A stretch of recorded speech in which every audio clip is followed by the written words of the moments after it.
A night storm shatters the silence of the mansion.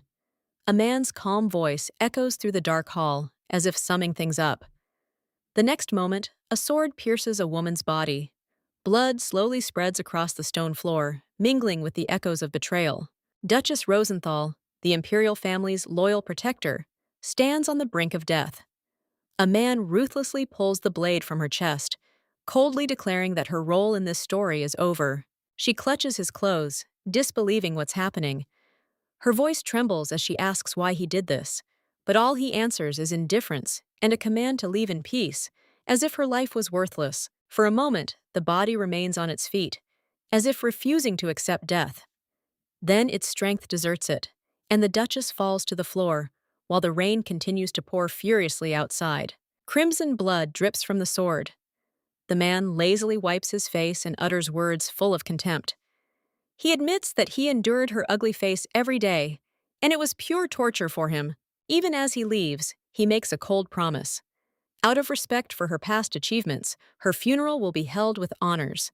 These words sound like a mockery of her entire life. With the last of her strength, the girl recalls his touch, his words of love, and the warmth she thought was genuine. In a breaking voice, she asks if all those feelings were a lie. But the man doesn't even turn around. He merely remarks indifferently that she must have imagined it. The door closes, cutting off the last sound of his footsteps. Only a bleeding woman remains on the cold floor. A bitter thought emerges in her mind. Perhaps her fate would have been different if she had been born beautiful. She realizes she foolishly trusted the emperor and willingly handed him the sword. Love blinded her so much that she failed to notice the growing hatred in his eyes. Strength leaves her body, her fingers weaken. The girl thinks that if she hadn't loved him so desperately, she could have lived her life differently and found a different purpose for herself. At that moment, strange symbols flash across her skin, resembling the glowing strings of an ancient system. Her body begins to glow with a soft light, causing her to freeze in surprise. Yulia feels not pain, but a strange relief. A thought suddenly penetrates her consciousness. The curse is finally lifted. But this only happens at the moment when life is already fading. She looks at her hands and is surprised to see how beautiful and graceful they have become.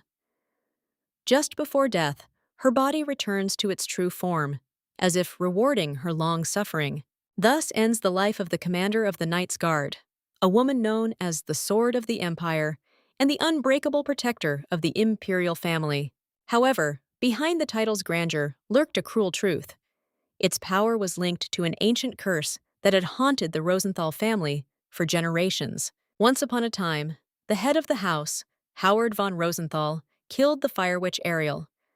As she died, she cursed his line, vowing that no descendant would survive adolescence. The witch's words proved terribly true. Howard's eldest son died of a fever at age 10, and soon the disease took his youngest daughter as well. Desperate to save his family, the head of the family set out in search of another sorceress. He found Iris, the ice witch, who possessed the power to resist the fire curse. Iris offered a solution: master the frozen sword technique. The blade's icy power could suppress Ariel's curse, but it came at a terrible price. The witch warned of a grave technical flaw, but Howard was willing to do anything to save his daughter. He begged her on his knees, heedless of the consequences. Thanks to Iris's intervention, the girl survived and the death curse was stopped. But the sword's cold had altered her appearance, stripping her of her former beauty. The witch explained that the true form would only return when the wearer had fully mastered the frozen technique and reached perfection. Her thoughts are interrupted when Judy, the maid, enters the room and cautiously calls her mistress. Julia suddenly comes to, feeling her body strangely light and youthful. She looks in the mirror and sees a familiar, yet younger face, distorted by a cold curse. The maid confidently says she's about 17 years old. Then the girl realizes the impossible. She has returned 8 years back, to the past, long before her treacherous death. The memories of blood on the floor and the closing door are still vivid. But now she has a chance to change her fate and not repeat the same mistake. Yulia decides to use her memory of the future. If she pushes Frozen's technique to its limits, the curse will vanish completely, and then no one will be able to control her destiny anymore.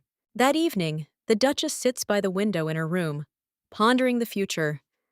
The memory of betrayal is still fresh, and so the main thought haunts her: how to avoid the very death that awaited her in her past life. The thought of retribution flashes unexpectedly. The girl barely audibly utters the word revenge, and at that moment, the maid Judy screams nearby, startled by the sudden grimace on her mistress's face. Yulia quickly comes to her senses and turns everything into a joke. She assures the maid that she was simply lost in thought and that she's fine. Though anxiety and difficult memories still simmer inside, Judy looks at her mistress suspiciously, but smiles nonetheless. She claps her hands and reminds her of an important event. Today is the Crown Prince's birthday, which the Duchess is obliged to attend. The girl rises abruptly at these words. It was this very evening 8 years ago that marked the beginning of her tragedy, when she first saw the prince and fell hopelessly in love. Yulia understands that if history repeats itself and feelings flare up again, betrayal and death await her once again. She resolves to avoid meeting the man who ruined her life at all costs. To the maid's surprise, the Duchess collapses on the bed and declares she has no intention of attending the party. Judy is shocked. Refusing the heir's invitation could lead to a scandal. However, the girl unexpectedly announces a different decision. Instead of the ball, she will attend sword training, as only perfection in the frozen technique can finally break the curse. The maid tries to object, dismissing the ancient story of the curse's lifting as mere legend. But Yulia firmly replies that it's true, and she has no other choice. The conversation brings up memories of the Duchess's first appearance at a social gathering. Back then, the guests' glances were full of mockery and hidden disdain for her curse-marred appearance. As a child, she feared these gazes and often ran away, unable to bear the humiliation. But now everything has changed. Having survived betrayal and death, the girl no longer intends to hide. Julia takes Judy's hands and asks her to help her. There's a determination in her voice the maid has never seen before. After a brief hesitation, Judy agrees to support her mistress. She realizes that the pain the girl has endured is much deeper than anyone could have imagined. Having prepared for her departure, the Duchess hands a maid a letter for her father. It is an explanation and a request not to look for her at today's celebration. Judy barely holds back her tears as she accepts the letter. She promises to pass it on and quietly wishes her mistress luck as she hurries out of the mansion. In the Duke's office, a maid hands him a letter. The Duke's mood darkens when he learns that his daughter ran away on the very day of the Crown Prince's birthday, the most important event at court. Judy admits she couldn't bear to watch the girl suffer any longer. She gently hints that the mistress had endured the pain for too long and had decided to change her fate herself. The Duke understands that a scandal could damage the family's reputation. He quickly comes up with an excuse, claiming that Julia was injured during fencing practice. The maid agrees with this version. Now no one at court must know that the heiress of the House of Rosenthal deliberately missed the gala reception. Alone, the man opens an old pendant containing a family photograph. It shows his young wife, little Julia, and faithful Judy, before the curse changed their daughter's fate. Looking at the image, the father sighs heavily. He recalls the maid's words about the girl's pain and decides to trust her choice, even if it goes against tradition. Meanwhile, a lavish ball is beginning in the imperial palace. The hall is filled with music and nobles and courtiers awaiting the arrival of the crown prince. Duke Rosenthal approaches the emperor and bows politely. The emperor immediately notices Julia's absence and inquires why the daughter of his loyal vassal hasn't attended the celebration. The man calmly replies that the girl was injured during training and must remain at the mansion. He assures her that she will be fully recovered in time for the upcoming ceremony. The emperor accepts the explanation, but the crown prince is clearly disappointed. His true purpose at this celebration was to meet the heiress of the House of Rosenthal. Realizing the person he needs isn't there, the prince loses interest in the celebration. He coldly remarks that without her, today's banquet is nothing but a waste of time. After the ill-fated reception, rumors about her quickly spread through the noble houses. The nobility whispered behind her back, calling her a monster duchess, the heir to the accursed Rosenthal family. To those around her, she became a monster only because her appearance was distorted by an ancient curse. The disapproving glances and ridicule cut deeper than any blade. Over time, the the girl began to avoid people. Darkness and solitude became more familiar to her than noisy halls and the cold smiles of courtiers. She recalls how, 8 years ago, the crown prince suddenly entered her life. His tenderness seemed genuine, and his attention almost fateful. Yulia trusted him completely, willingly giving her heart and strength. Now the memory of it evokes only bitterness and anger. The girl understands that if she appears at court again the same as before, the prince will again try to use her for his own purposes. Roymere Mountains for 3 months, far from people and court intrigues. Time flies, and her 18th birthday is rapidly approaching. Before that day, she'll have to return home, if only out of respect for her father. There is an ancient custom in the empire.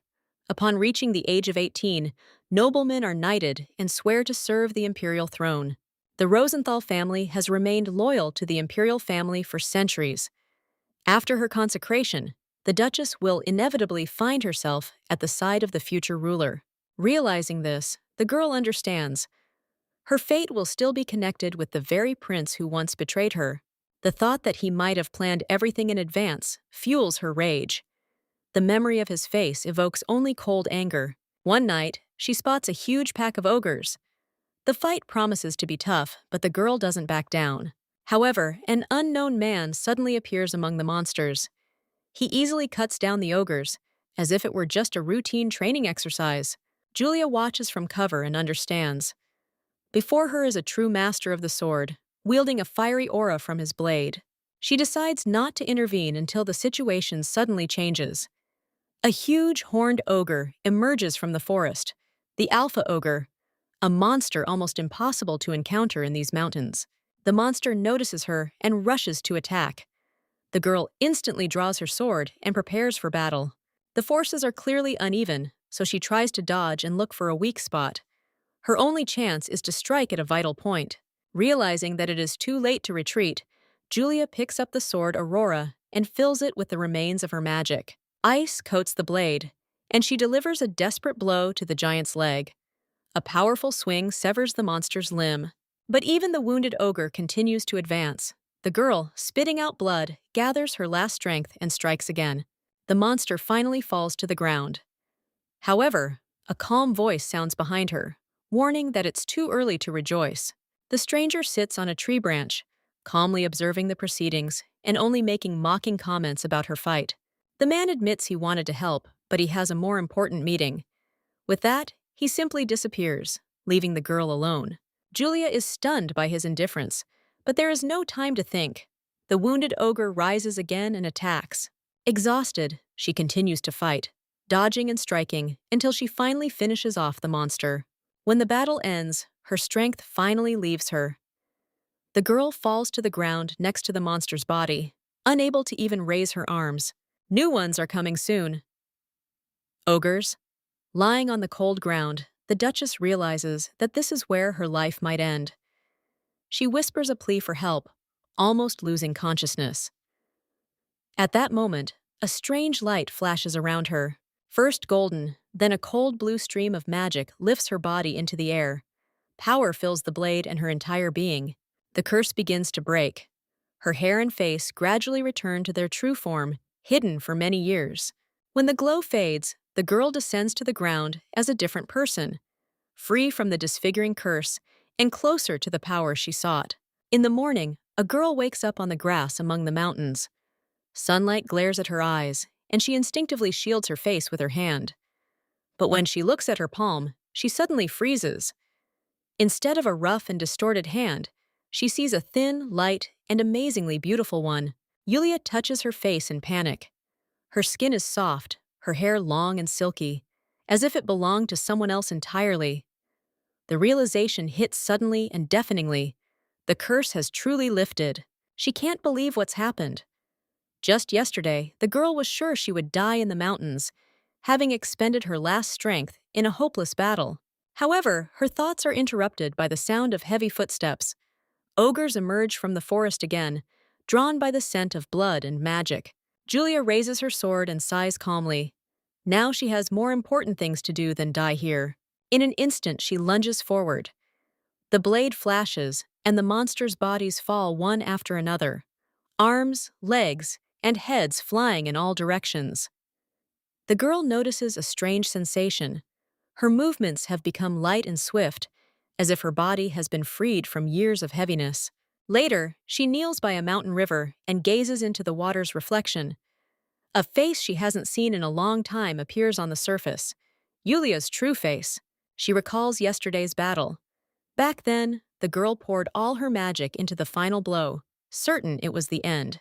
But after awakening, her wounds disappeared, and inside she felt a seething flow of mana, much more powerful than before. Julia lifts Aurora's sword. The blade blazes with the pure blue flame she could only barely summon before. At that moment, she realizes the incredible. The curse has disappeared, and the sword technique has reached perfection. This means only one thing. She has become a true master of the sword, the level that the Rosenthal family spoke of as a legend. Tears of joy well up in her eyes. The girl spins around in the grass, laughing and unable to believe her own happiness.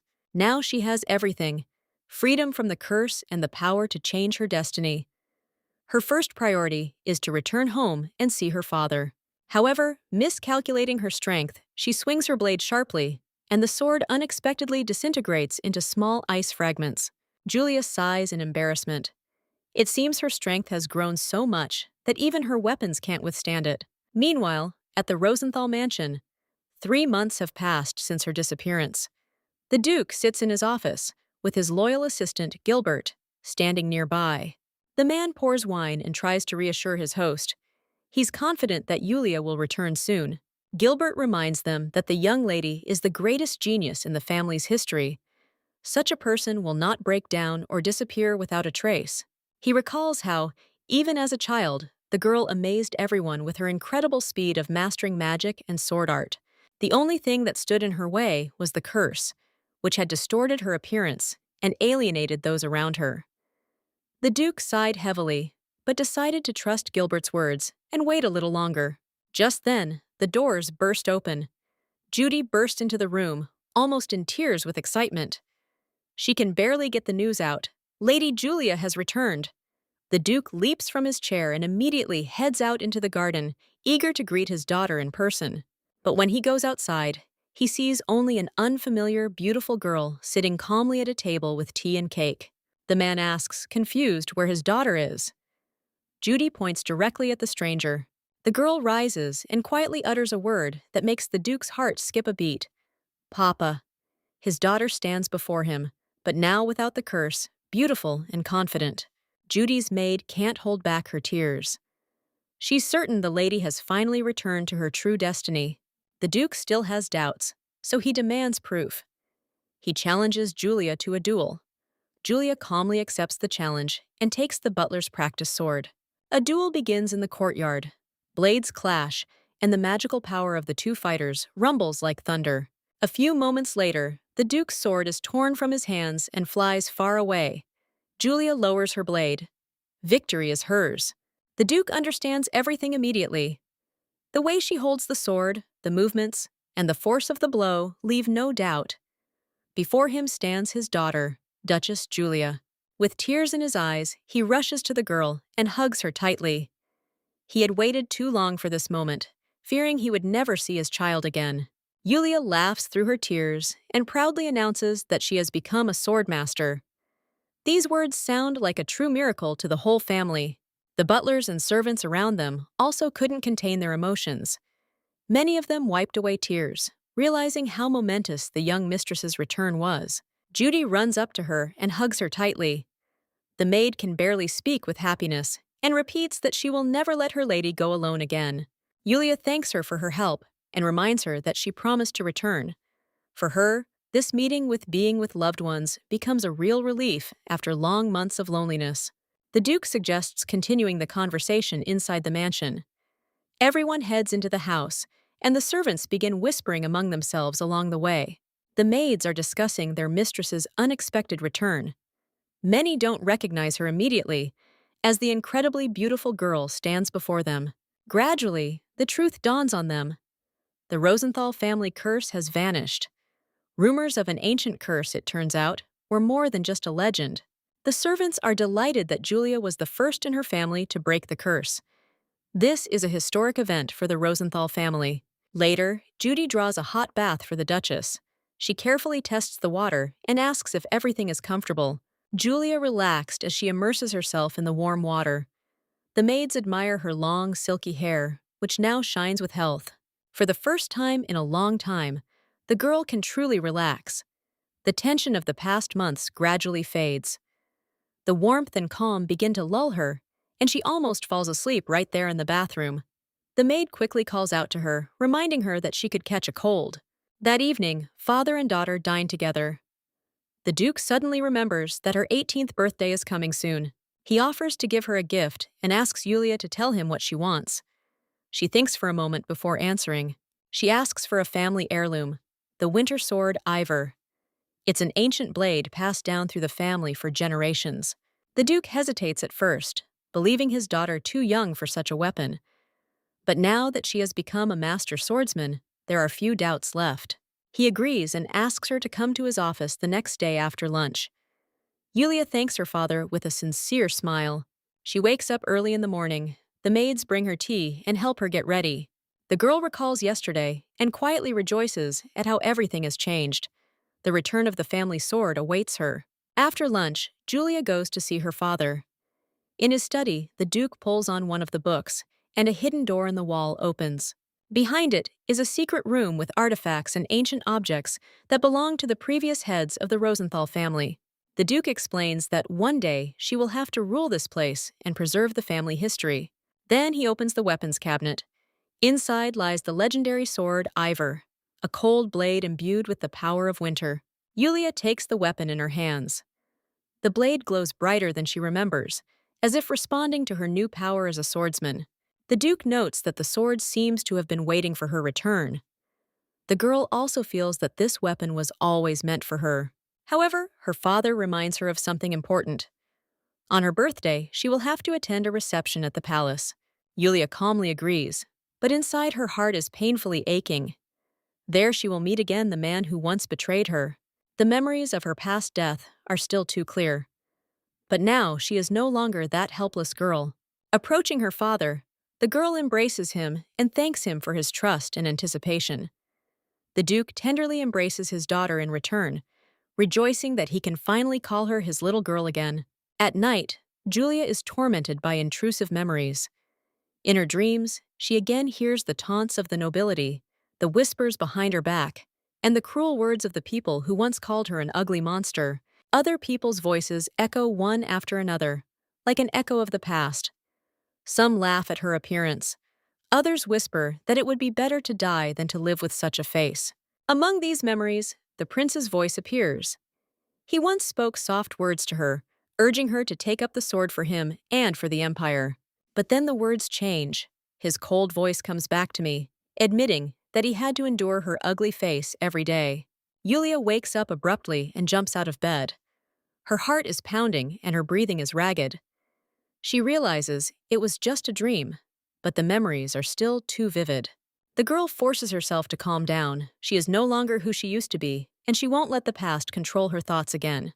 Meanwhile, at the palace, one of the courtiers reports to the prince that Julia Rosenthal will arrive for the ceremony today. The prince smiled coldly. He said she would no longer be able to avoid meeting him. The assistant asks what the heir plans to do, but he merely interrupts the question irritably and begins to talk about the importance of first impressions.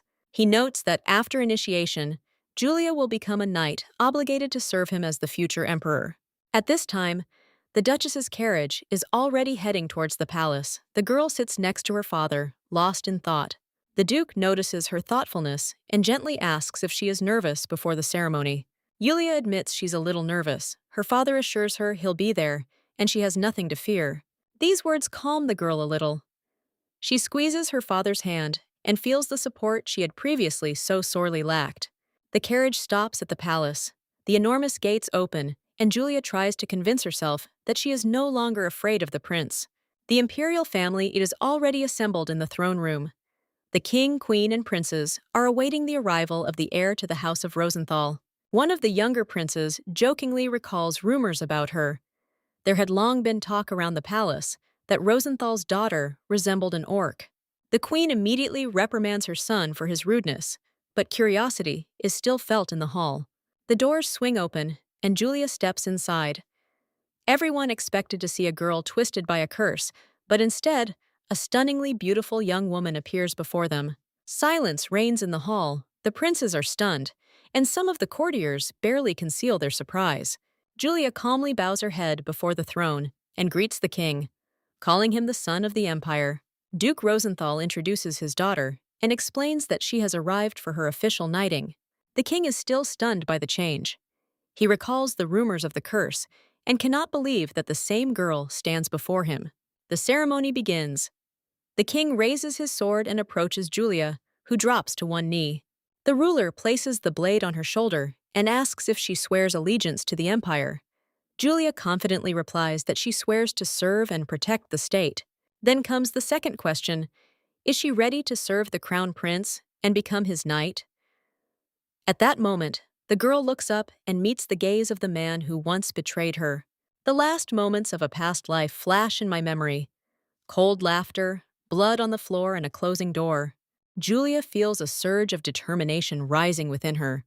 She will no longer allow him to control her destiny. To everyone's surprise, she slowly rises from her kneeling position. The Duke is stunned and tries to stop his daughter, but it's too late. The king repeats the question once more, demanding an answer before the entire court. For a moment, Julia hesitates. The hall freezes in anticipation of her decision. Then she raises her head and firmly pronounces words that send a ripple through the palace. Julia von Rosenthal refuses to swear allegiance to the crown prince. In the throne room of the Crown Empire, the king repeats the question in a cold voice. Does Duchess Julia von Rosenthal truly refuse to serve the crown prince? The hall falls silent, for such a refusal at court is almost tantamount to a challenge to the crown. Julia calmly bows her head before the monarch and replies that she wishes to raise her sword for more than just one man. The girl declares that she will fight for the entire empire, which immediately sparks a wave of whispers among the courtiers. The king narrows his eyes and asks if he understood her correctly. This means she's ready to swear allegiance to the empire itself, not the heir to the throne. Such a statement sounds bold and unusual. She confirms her words without hesitation. Julia asks only one thing: permission to serve the state as she sees fit. At this moment, the tension in the room is palpable, for the king's orders are absolute. Duke Rosenthal watches silently, concealing his anxiety. He understands that disobeying the monarch could be considered treason, but he still doesn't intervene, allowing his daughter to speak for herself. The king places his sword on the girl's shoulder and again demands an answer. Is she ready to fully commit to her words? She firmly confirms her decision, without looking away. Crown Prince Leonard attempts to intervene and asks the king to give him the floor. But before he can continue, Duke Rosenthal steps forward and asks permission to address the crown. Having received consent, the Duke unexpectedly announces that his daughter has recently become the 5th swordmaster of the entire empire. This announcement astonishes the audience, as such titles are only awarded to the greatest warriors. The king and queen exchange surprised glances, and Leonard doesn't hide his amazement. A master swordsman is a rare talent, impossible to ignore even for a monarch. At her father's request, the girl demonstrates her abilities. She draws her sword and unleashes a powerful wave of cold energy, as if winter itself were erupting from the blade. The monarch immediately understands the value of such power. Such masters can change the course of wars, and losing such a person would be a grave mistake for the state. Moreover, standing before him is the first female swordsman in the empire's history. The idea of such a warrior serving the crown seems especially appealing to the king. At first, he suggests using her power to protect Crown Prince Leonard, but quickly changes his mind, realizing the girl's potential. The king announces a surprising decision. Julia von Rosenthal is appointed the new commander of the Winter Knights, one of the 5 great knightly orders of the empire. The news causes genuine shock among the courtiers. Even the queen raises her fan in surprise, and the princes exchange glances, not expecting such a turn of events. The duchess herself is confused and tries to refuse, explaining that the position is too high for her. She emphasizes that mastery of the sword does not necessarily equate to the ability to lead an order. The king coldly rebuffs her attempt at refusal. He reminds her that if she does not accept the position, she will have to swear personal allegiance to the crown prince. Julia realizes she's trapped in court politics. To avoid forced service to the prince, she's forced to accept the king's unexpected offer. She accepts the appointment, and the monarch completes the ceremony, officially proclaiming her a knight of the empire and the future commander of the Winter Knights. When the ceremony ends, the queen and second Prince Jeremy discuss the incident off to the side. They note with amusement that the Duchess clearly dislikes the heir to the throne. The queen quietly whispers a plan to her youngest son. If he does everything right, the throne may one day go to him, not his older brother Leonard. Jeremy just laughs, pleased with the intrigue, and promises his mother to tread carefully. The thrill of a power struggle already blazes in his eyes.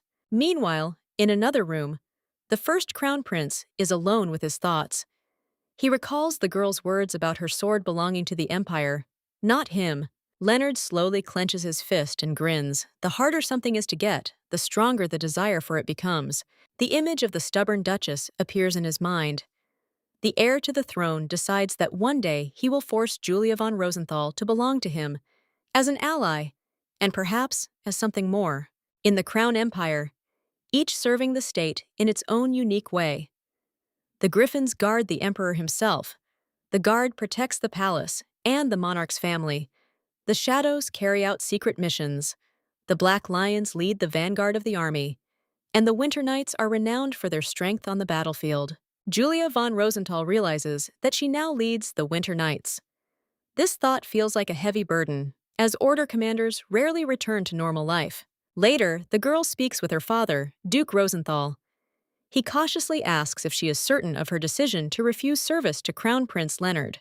Julia calmly replies that her sword should belong to the entire empire, not to one man.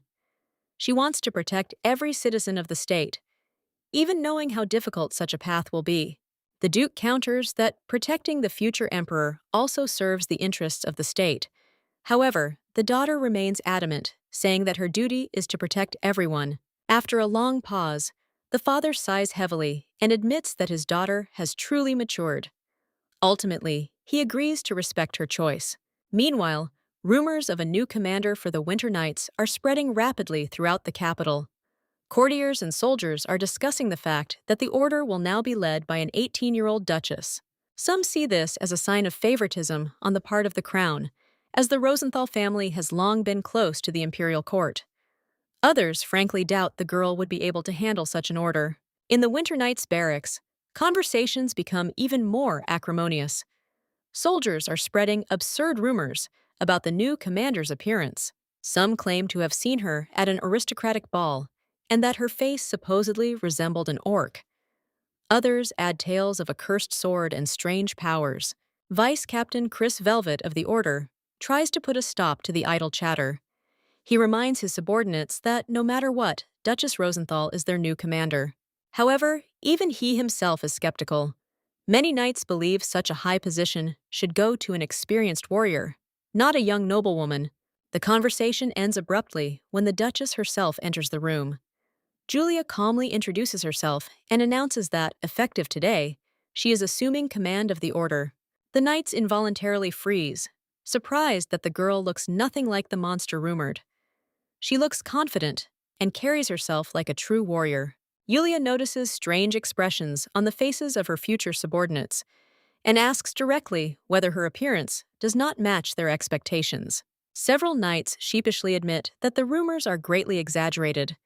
The atmosphere becomes awkward, but the tension remains. Chris formally introduces herself as Vice Captain of the Winter Knights and welcomes their new commander. However, one of the knights openly declares that the order will not accept her without proof of strength. He says that if the Duchess is going to command them, she will have to convince everyone with her skills. These words express the general opinion of most knights. Yulia accepts the challenge without hesitation. She calmly draws her sword and offers to test her skill right now. A series of duels begins on the training ground. One after another, the knights face off against the new commander. Each fight ends the same way. The girl easily triumphs. Her movements are swift and precise, and her blows are so powerful that her opponents fall one after another. In total, she defeats about 10 knights in a row without receiving a single scratch. The onlookers begin to whisper, amazed by her skill. Finally, Julia turns her gaze to the vice captain. She points the tip of her sword at Chris, inviting him to duel. Chris accepts the challenge, though deep down he feels annoyed. He's convinced he should have been the one in charge. The fight is short and brutal. After a few exchanges of blows, Chris is defeated and falls to the ground. Following the death of the Winter Knights' former captain, the Order found itself in dire straits. He was a respected warrior, and his death was a grave blow to the entire unit. For Chris Velvet, the vacant position seemed like the opportunity of a lifetime. Lacking any noble birth or wealth, he expected to rise through hard work alone. He trained harder than the others, hoping to prove his right to become the new commander of the Order. In his mind, fate had finally given him the opportunity he'd longed for. However, all plans are ruined when Duchess Julia von Rosenthal appears on the scene. She is appointed commander of the Winter Knights.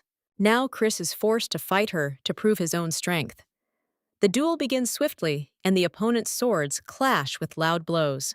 The vice captain fiercely blocks his opponent's attacks and tries to seize the initiative.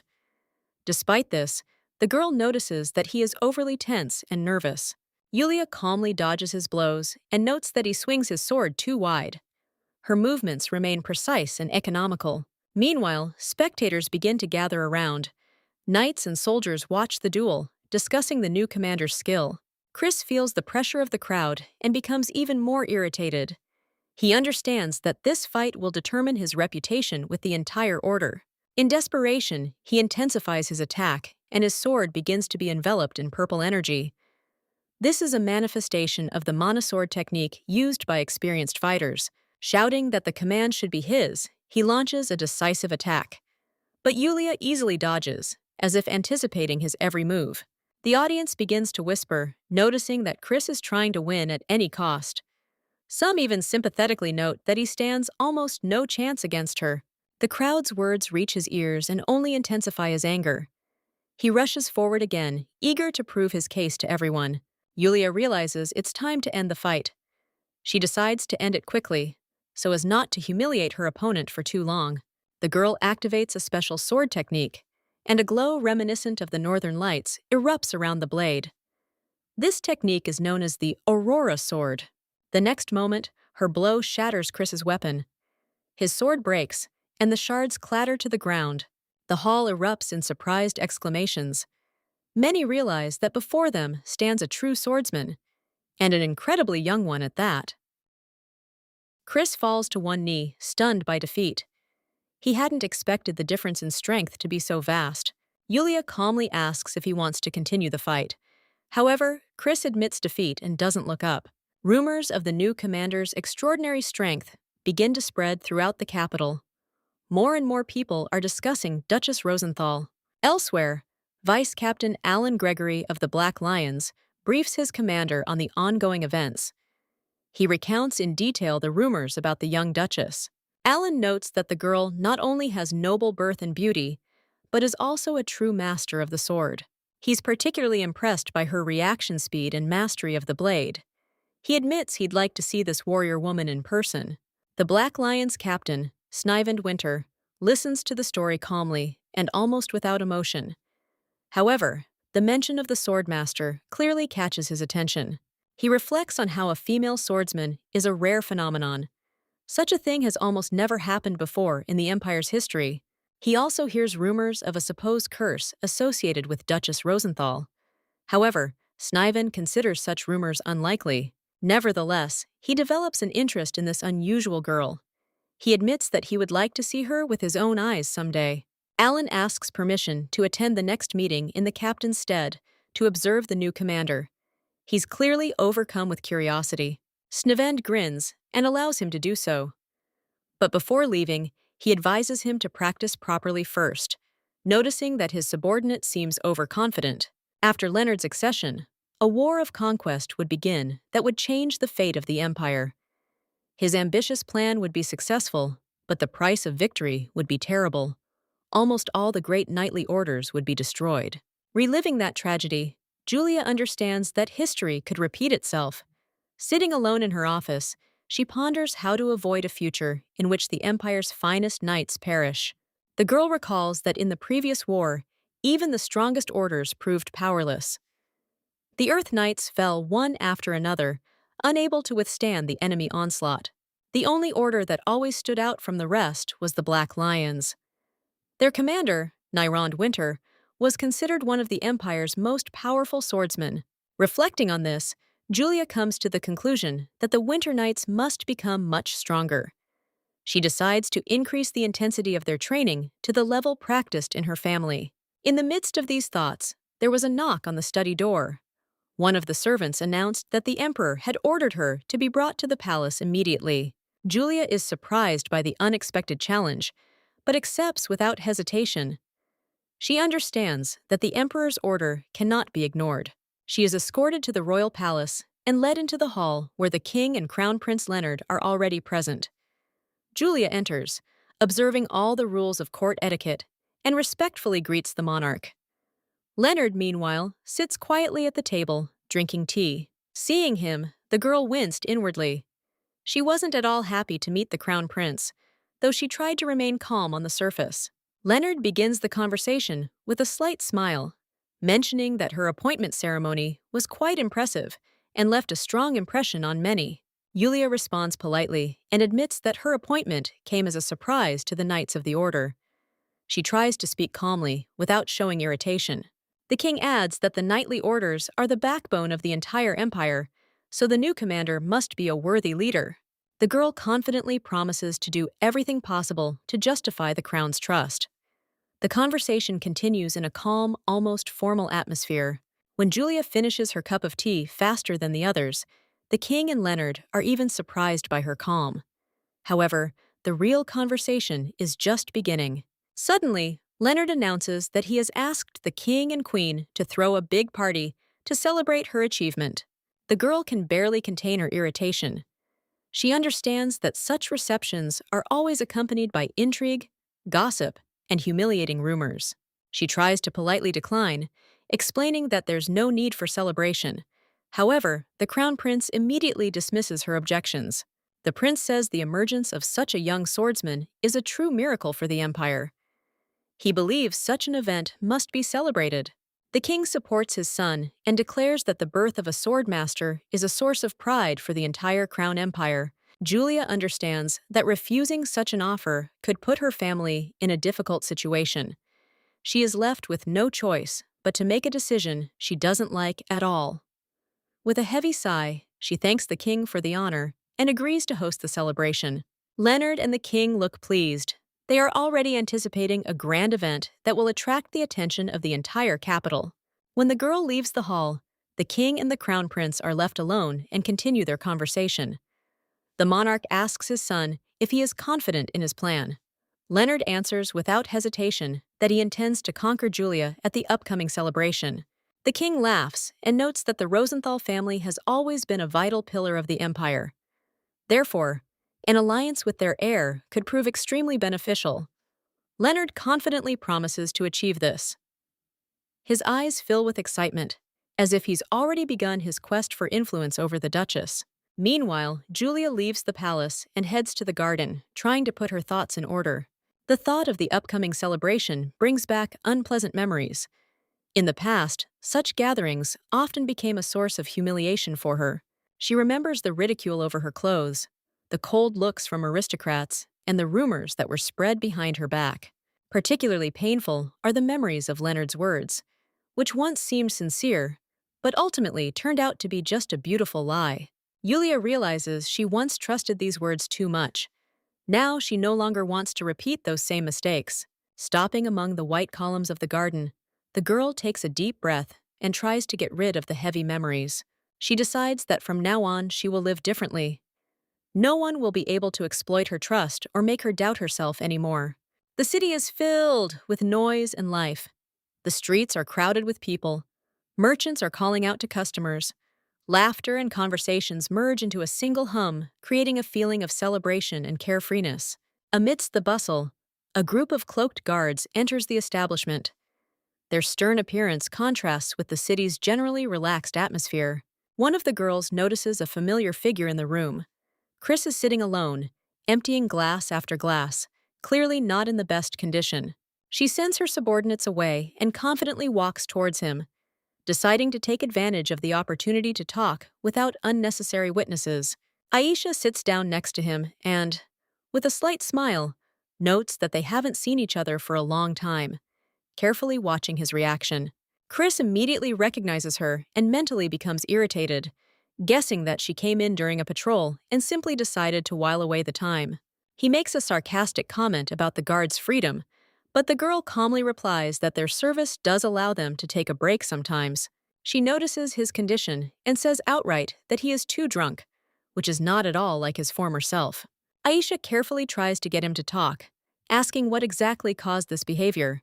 Chris reluctantly admits that the Winter Knights have a new leader, and this has clearly thrown him off balance. When asked who took the position, he irritably names the name, Julia von Rosenthal, the heiress of a noble family. The girl recalls rumors about the damned Duchess and does not miss the opportunity to prick, hinting at her fame in high circles. However, Chris does not support this ridicule, waving it off and showing that it is not a matter of rumors at all, but of wounded pride.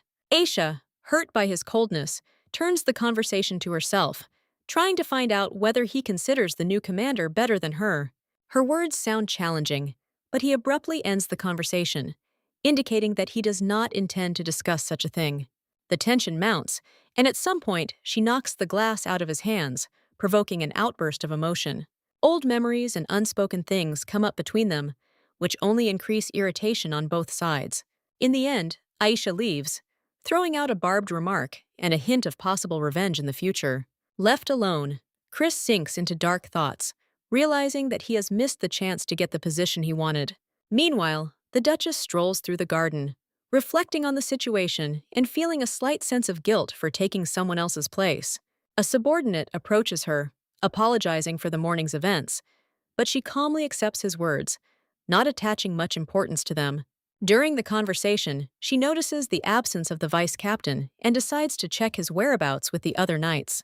The soldiers exchange awkward glances and report that he is probably in the rest area, trying to hide the truth. However, it soon becomes clear that Chris has been drinking since lunch, and his condition leaves much to be desired. Yulia heads to him to see for herself what is happening and to discuss important preparation issues. She enters the room unanswered and finds him lying in disarray, surrounded by the smell of alcohol. The girl abruptly brings him to his senses, not hiding her irritation and demanding an immediate explanation. Chris, realizing who is in front of him, quickly comes to his senses, but cannot give a clear answer to her questions. The Duchess directly accuses him of dissatisfaction with her appointment, seeing his behavior as a sign of weakness. He denies it, but cannot justify his condition, which only increases her disappointment.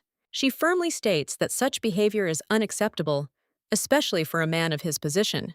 Before leaving, the girl gives him one last chance to show up at the parade ground in 10 minutes and prove his suitability. Left alone, Chris understands that now it is not only a question of pride, but also of the ability to keep his place. The Duchess steps out onto the training field, where the entire squad is already waiting, ready for training. At her appearance, the soldiers immediately reach for their weapons, but she stops them with a sharp command. The girl announces the training format: one-on-one duels. Each participant will have to demonstrate their swordsmanship skills in a fair fight. She clarifies the rules. The fight is conducted only with wooden blades, without the use of magic, in order to evaluate pure technique. The squad quickly splits into pairs and begins fighting. The air fills with the ringing of blows and the tension of a real battle.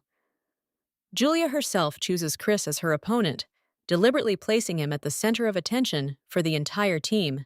From the very first seconds, she puts pressure on him with speed and precision, leaving no room for maneuver. Her words sound harsh and provocative, hurting his pride and forcing him to react rather than retreat. The watching fighters exchange glances, considering what is happening too harsh even for training. Chris barely has time to block the blows. His movements are constrained, and his reactions are delayed under the pressure. The Duchess presses harder and leaves a cut on his cheek, demonstrating the difference in level. She asks him point blank if it was because of the defeat that he lost control, continuing to attack without pause. As he tries to hold on, she knocks him down, showing how vulnerable he is in his current state. She coldly explains to Chris, who is lying on the ground, complaints are useless if there is no strength to back them up. Her words sound like a death sentence. The only way forward is through grueling training. From the sidelines, the soldiers whisper among themselves, amazed by her toughness and uncompromising nature. However, Chris suddenly rises, clutching his sword, and declares that the duel is not over yet. At this moment, stubbornness awakens in him, and for the first time in the fight, he takes a step forward. Julia notices the change and smiles slightly, realizing that she has achieved the desired effect. The training continues until sunset, exhausting each fighter to the limit. As the sun sets, she sums up and commends the squad for their endurance despite their wounds and fatigue. Chris can barely stand on his feet, but internally he experiences defeat much more strongly than physical pain. A dark decision is born in his thoughts. If he cannot defeat her by force, then he will find another way to overthrow her. Meanwhile, the girl remains on the field and continues to train alone, not allowing herself to relax. She realizes that her power is still unstable and strives to take full control of it. The tension inside her is building, and she feels a strange presence that she cannot ignore. Following her intuition, Julia heads towards the cliff, where the feeling of someone else's power becomes especially strong. In the silence of the night, a powerful roar is heard, causing her to become alert and freeze. She assumes the worst, even thinks about the appearance of a monster, before she notices a familiar figure. Nyrand appears in the clearing, training alone, his movements filled with power and precision. His technique amazes even her, forcing her to watch each swing more closely. However, he quickly senses someone else's presence and stops, instantly going into combat readiness. Hiding his sword, Nyrand demands to be shown, directing his voice towards Julia, who is hiding in the darkness. Nyrand Winter's cold voice echoes through the night forest, demanding that they emerge from their hiding place. He senses a strange presence and is ready to attack the intruder at any moment. Yulia emerges from the shadows, calmly appearing before him. She apologizes for the intrusion, explaining that she didn't mean to disturb his training. The Black Lion's captain examines the girl carefully and immediately notices her sword. He recognizes it as the Rosenthal family's blade and begins to guess who stands before him. Nyrand asks her directly why she interfered with his training. His tone remains cold and wary. The Duchess responds calmly, approaching closer. She notices that such powerful energy emissions near the palace could not have gone unnoticed. The girl adds that anyone in her place would have checked the source of such power. There's no aggression in her words, only calm logic. The captain accepts the explanation but remains reserved. He recalls rumors about the new commander of the Winter Knights and asks point blank if it's her. Yulia is surprised by how quickly the rumors spread, but confirms his suspicions. Afterward, she suggests they formally introduce themselves. She introduces herself as Julia von Rosenthal and calls him the captain of the Black Lions. However, all she receives in response is cold silence. Nyrand averts his gaze and declares that the place and situation are not conducive to polite formalities. He sees no reason for unnecessary words. Yulia reacts to this with a touch of irony, calling him a rather reserved person. The atmosphere between them remains tense, but not hostile. In conversation, she casually suggests they compare their strengths someday. Her words sound like a challenge, albeit delivered in a casual manner. Nyrand immediately understands the hint and asks if this is an invitation to a duel. The girl confirms that they will definitely fight in the future. After a brief exchange of words, Yulia sits down on a rock, admitting she's tired from running. She asks him for water, noticing the flask on his belt. The captain hands her the flask without further ado. The gesture seems surprisingly simple, given their cold conversation. Yulia thanks him and takes a few sips, enjoying the cool water under the evening sky. A fleeting thought crosses her mind as she wonders if she'll live to see the future. Having returned the flask, the girl says goodbye and says she plans to continue training. Soon, she disappears into the darkness, leaving Nyrand alone. Later that night, she returns to the palace, Her maid, Judy, carefully dries her hair, creating a calm, homely atmosphere. Yulia relaxes and even laughs, responding to compliments about her appearance. For a moment, she seems like an ordinary girl, not a formidable commander. Their conversation is interrupted by the butler, Gilbert, who announces that Duke Rosenthal wishes to see his daughter. The girl immediately gets ready and heads to her father. Along the way, Judy helps her tidy herself up, carefully braiding her hair. Yulia accepts this gesture of care with a hint of gratitude. In his office, the Duke greets her with restraint but attention. He informs her that her recent achievements are already being actively discussed at court. He asks his daughter a direct question. Was it all worth the effort and consequences? His voice doesn't ring with judgment, but with concern. Yulia calmly replies that everything will be fine. She shows no doubt, though inside she feels tired. Then the Duke moves on to the main topic of conversation. He announces that, by order of the king, a grand banquet is being prepared for her. This news causes tension in the girl. She immediately recalls her past, which involved similar events. A childhood memory flashes before my eyes, where she, still little, fearfully asks not to send her to the appointment because of the ridicule of those around her. Back then, she was frightened by people's stares, whispers behind her back, and cruel words. These experiences left a deep mark on her soul. The Duke also remembers those moments and understands that for his daughter, such events are not just a formality, but a source of pain. He suggests she refuse if she's in trouble and promises to convey this to the king. His words convey genuine concern. Yulia, however, doesn't give a direct answer. She simply says she's tired, avoiding further conversation. The Duke decides not to press her and postpones the discussion until later. He lets his daughter go, understanding that she needs time. As the girl leaves, a thunderstorm rumbles outside, heightening the tense atmosphere. The father is left alone with heavy thoughts. He worries that fate might once again force Yulia to go through the pain from which he was unable to protect her before. The influential commanders of the royal guard are gathered in the conference room. The atmosphere is tense and businesslike. Among them is Julia, carefully listening to every word, understanding that the decisions will directly affect her squad. The head of the council opens the meeting and raises the issue of summer joint training, emphasizing the need to strengthen combat readiness through the unification of various units and the exchange of experience. One of the commanders suggests combining the Shades with the Earth Knights, hoping for skill synergy and increased effectiveness for both sides in the upcoming battles. Another commander intervenes sharply, insisting that the Guard also participate in the training, not wanting to give up influence and demonstrating the latent rivalry between the units. A tense argument breaks out between them, escalating into an open confrontation where each tries to defend their right to influence the training strategy. Yulia quickly realizes that the discussion concerns her team and decides to intervene, proposing a more radical and risky course of action. She declares her desire to train with the Black Lion Court, causing alarm among those present, as their methods are known for their brutality and high casualty rates. The commanders begin to dissuade her, warning her of the risks and hinting that such training could be fatal even for trained fighters.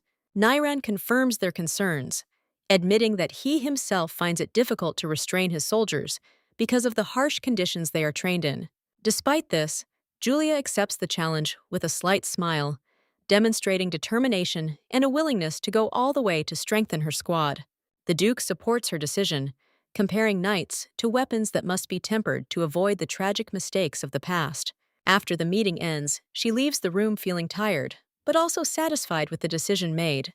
Nyrand informs her that in 2 weeks, their squad will be heading to Mount Lupus for joint training.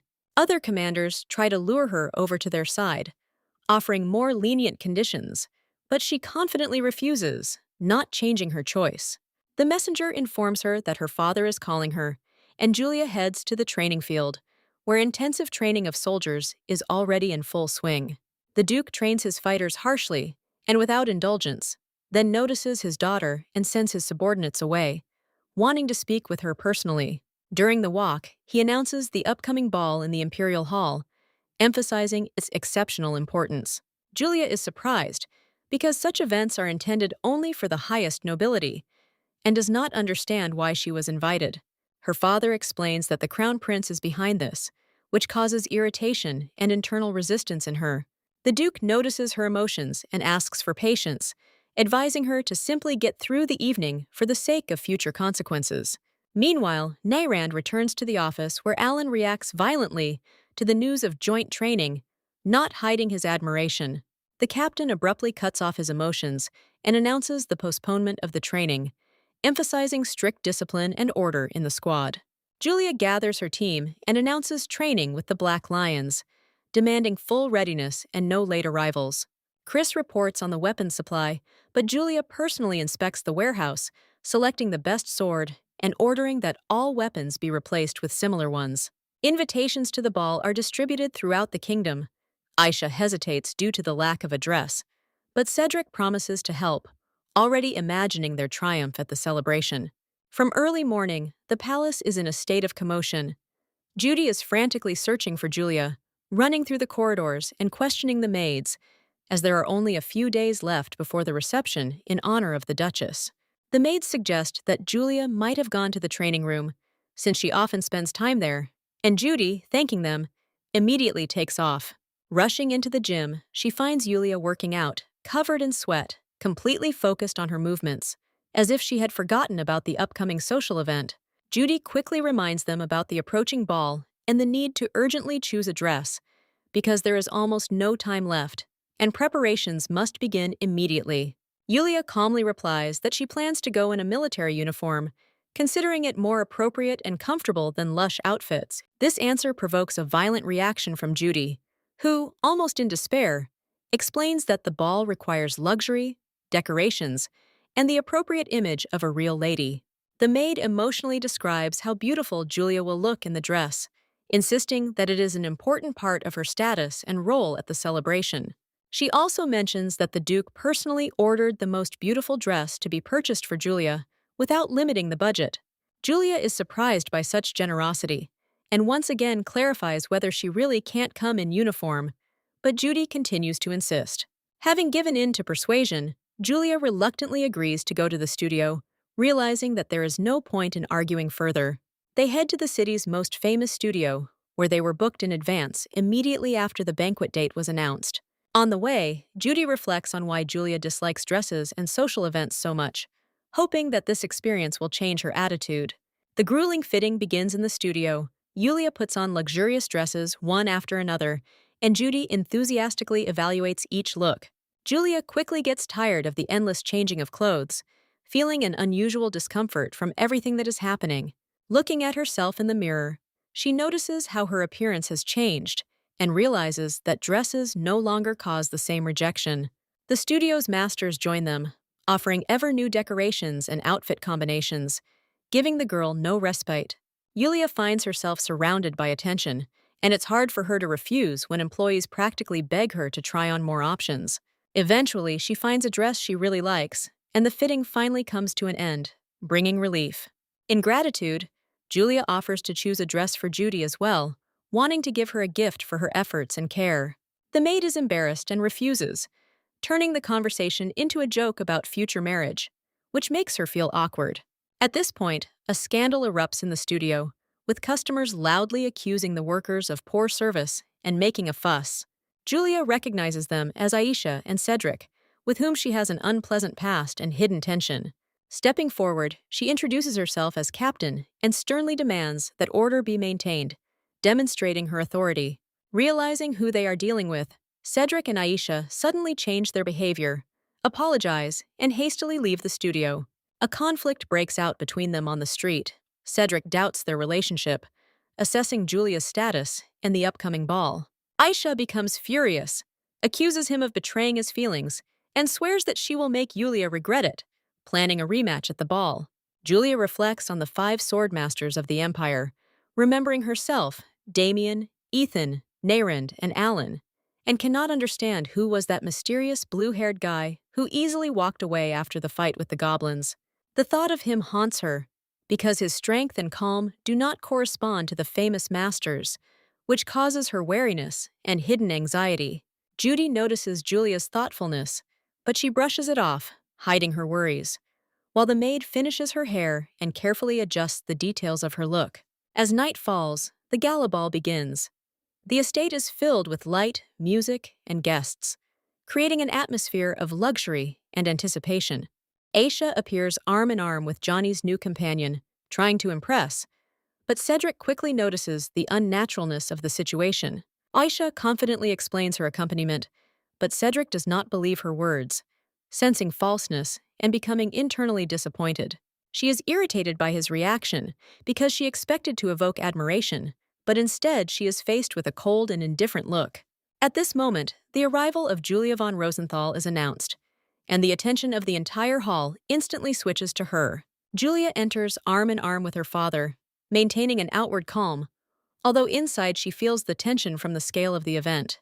The guests whisper among themselves, amazed by her appearance and status, not hiding their admiration and surprise. Her father supports her, noticing the coldness of her hands and trying to calm her down, reminding her that everyone had only gathered to congratulate her. Julia gives a short speech of gratitude, but immediately finds herself surrounded by a crowd of nobles and influential people. Everyone tries to get her attention by introducing themselves and asking questions, not giving the girl a break. Suddenly, someone pulls her away from the crowd, rescuing her from the pressure, and she gets a chance to catch her breath. The congratulations continue, with familiar guardsmen and commanders appearing, including Nyrond, who also expresses his respect. Damien jokingly suggests running away from the reception, but Julia refuses, remaining within the bounds of her duties. Crown Prince Leonard appears, emphasizing that the ball was organized by him, and openly shows interest in Julia. He takes her hand and invites her to dance, despite her attempts to refuse and warn her of her inability. The music intensifies, and Julia is forced to dance, becoming the center of attention of the entire hall. During the dance, she deliberately steps on his feet and disrupts his movements, demonstrating a clear reluctance to participate. Despite this, the prince maintains his composure, accepting her behavior with patience and a slight smile. Julia finishes the dance with formal politeness and quickly leaves the hall, not wishing to continue participating in the celebration.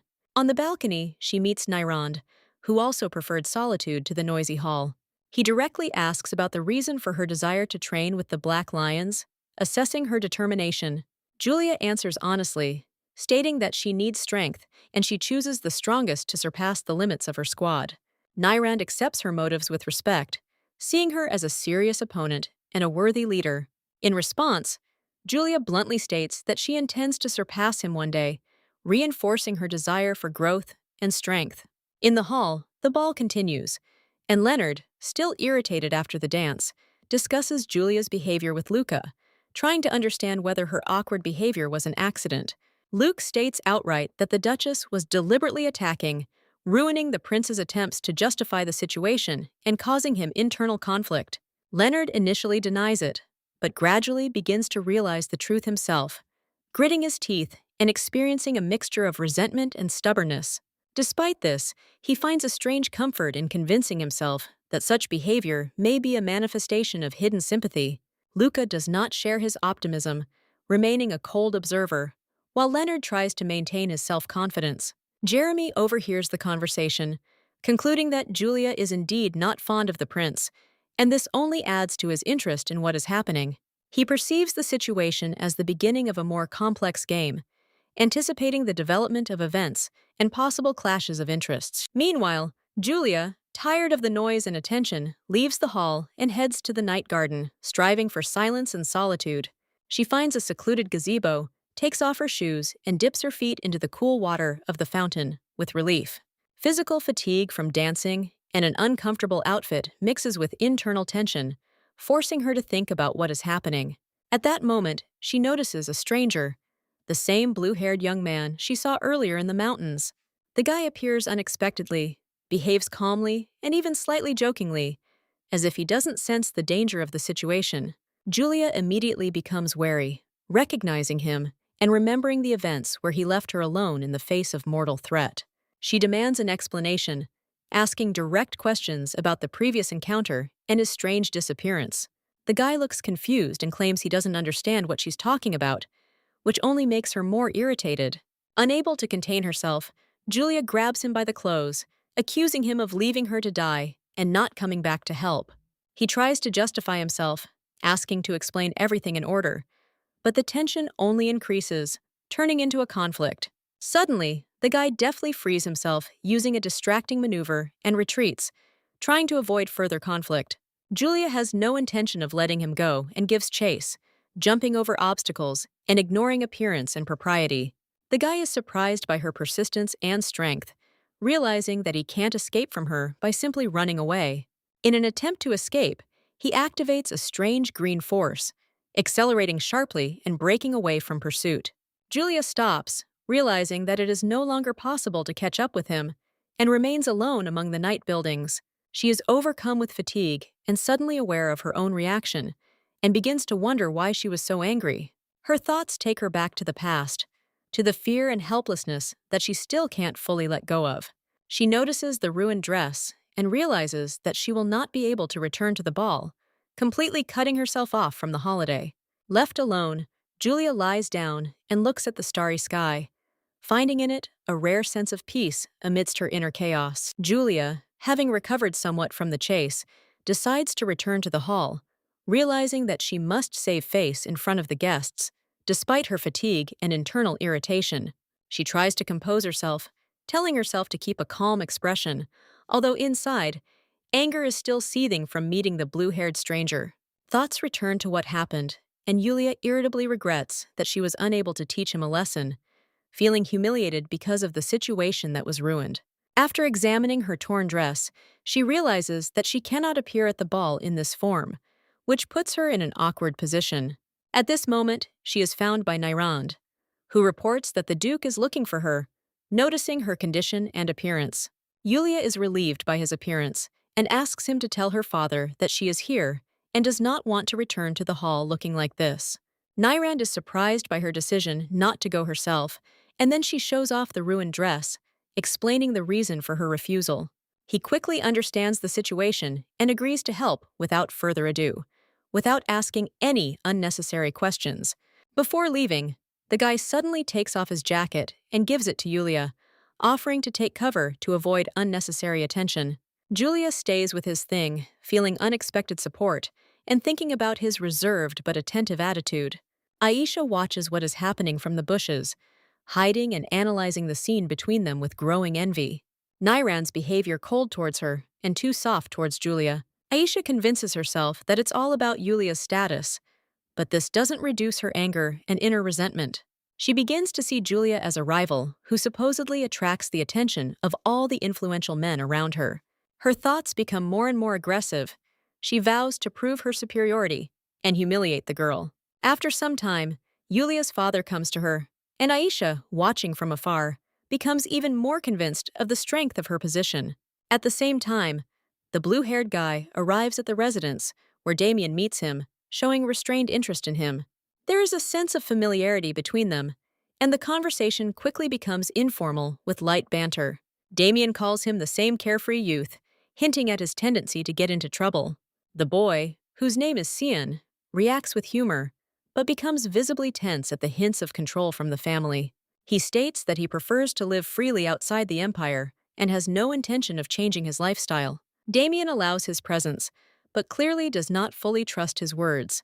Observing his behavior, Shian hints that she will stay longer this time, sensing that interesting events are brewing ahead. The conversation turns to the emperor, who is interested in Xian's condition, which causes him hidden displeasure. Despite the light tone of the conversation, there is a sense of tension and understatement between them, hinting at a complex relationship. Shian leaves the room with his usual smile, but his thoughts are already occupied with future events and new clashes.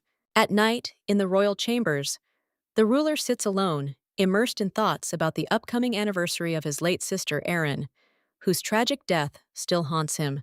His gaze falls on the watch and the pendant near his heart, a reminder of the past, where the death of the princess became a turning point for the entire empire and his family. He recalls how her son Shian miraculously survived, but society turned its back on him, branding him a monster guilty of the death of his own mother. Pressured by rumors and hatred, the boy left the palace, becoming an exile, wandering far from his native empire and his heritage. The king reflects on the fact that Shian is the only descendant of Irina, and the stability of the entire state depends on his future. Deep down, he hopes to one day see the young man find his place and stop running from the past. Meanwhile, Shian is at Uncle Damien's residence, wandering the halls and watching the night sky through the palace windows. He understands that every visit to the Empire awakens painful childhood memories, filled with fear and loneliness. The thought that the king sees his mother's reflection in him only increases his inner discomfort and desire to stay away. Luciella runs up to him, hugging him tightly after a long separation. The girl is sincerely happy to meet him, but at the same time expresses resentment at his rare appearances and complete lack of letters. Cian tries to smooth things over with light jokes, but she doesn't let him avoid a serious conversation. Luciella reproaches him for disappearing again, leaving her to worry and wait without explanation. He gently asks to postpone the conversation, citing fatigue, and promises to spend time with her later. The girl agrees, at least happy at the prospect of having tea together and the opportunity to feel close again. Elsewhere, in an underground night cafe, Aisha sits with Chris, irritably discussing the events of the past banquet. She speaks harshly about the girl, accusing her of pretending and trying to win the attention of powerful men. Chris reacts with restraint, neither supporting her aggression nor engaging in open confrontation. Aisha, not getting the desired reaction, offers him a drink and turns the conversation to a more personal level. Chris suspects that he was invited for a reason and asks directly about the real reason for the meeting. In response, the girl takes out a dagger and places it on the table, calling it a gift with special meaning. Chris doesn't understand her intentions, but he senses a hidden subtext, especially when she mentions rumors about the captain. Aisha admits that she considers herself worthy of this position and blames another girl for her failure. She offers to give the dagger to the captain as a sign of reconciliation, but her words sound ambiguous and alarming. Chris begins to suspect something is wrong, not believing in the sincerity of such a gesture and demanding an explanation. Aisha cryptically claims that this dagger will change her destiny, increasing the tension between them. Realizing the potential threat, Chris grabs her hand and demands the truth, not allowing her to escape the answer. Aisha yanks her hand out of Chris's grip, annoyed, demanding that he let go. But the tension between them only increases as she raises the dagger again. Realizing that the conversation is too dangerous for prying ears, she suggests moving to a more secluded place, hiding the weapon under her cloak. They descend into a closed room where the silence is oppressive, and Aisha collects her thoughts, preparing to reveal what she has long hidden. She suddenly returns to their first meeting, reminding them that both were nobodies, fugitives, and rejected by fate. Chris doesn't understand what this conversation is about, but he still sits down next to her, deciding to listen to her until the end. Aisha recalls the death of her mother, who died of illness without receiving help due to her daughter's poverty and helplessness. Her voice is filled with the pain of the past, where childhood tears and helplessness shaped in her a desperate desire to survive at any cost.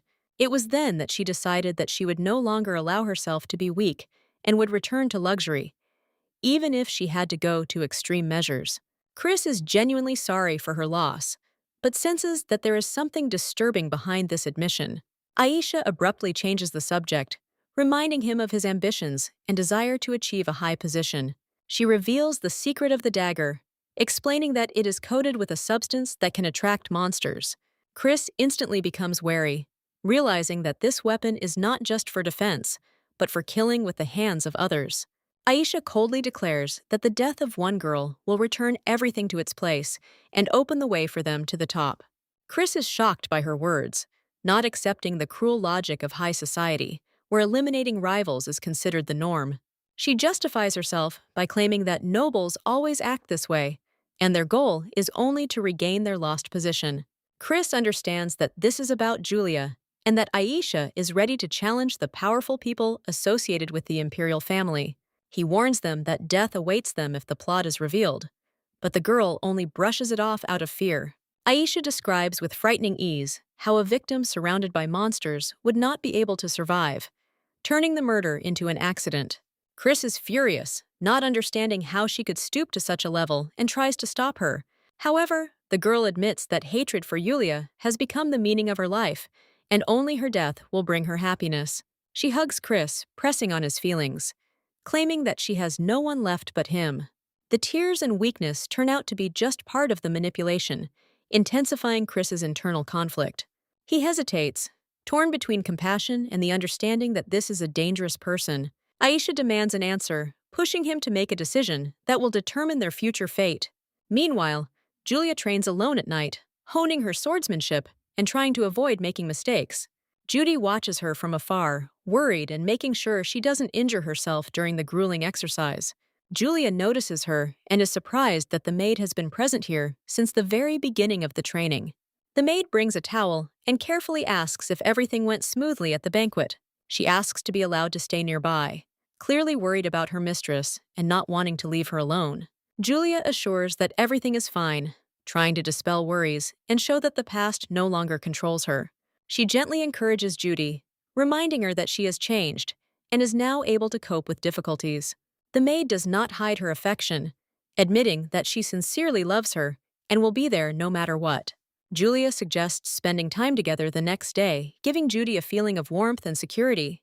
In a warm atmosphere, their conversation ends, creating a sharp contrast with the impending danger. In the mountainous terrain, teams struggle to move forward. The sweltering heat and the climb sap their strength, and members of Yulia's team literally collapse on the grass, unable to continue moving. They are amazed to see that the Black Lion's fighters look much more energetic, calmly stretching, as if they do not feel tired after a long journey. Julia abruptly gathers everyone, clapping to attract their attention, and orders them to immediately leave their things and line up, without giving them time to rest. The team reacts with discontent, as their strength is running out, but under pressure from the commander, they are forced to obey, suppressing their fatigue. Julia watches them with concern, realizing that the workload is serious, and wonders if they can withstand such a workout. Narant, on the contrary, is tough and does not allow the slightest indulgence, emphasizing the equality of all participants before the test. He demands immediate formation and warns that next time they will give no more than 30 seconds for this. The atmosphere becomes tense. His voice and gaze are overwhelming, forcing even the most tired to stay in line. He then explains the training conditions. Everyone will have to carry heavy logs infused with mana, which are significantly heavier than normal ones. The task is simple and brutal. Climb a mountain with a load and return back as quickly as possible, testing the limits of endurance. Adding extra pressure is the rule that the last 3 will be forced to run the distance again. On command, everyone rushes to the logs, lifts them with difficulty, and begins the grueling climb, trying not to end up among the losers. Yulia doesn't stand aside and takes up the log herself, wanting to assess her team's growth and potential firsthand. The hours of training drag on endlessly until the sun sets, and the fighter's strength finally runs out.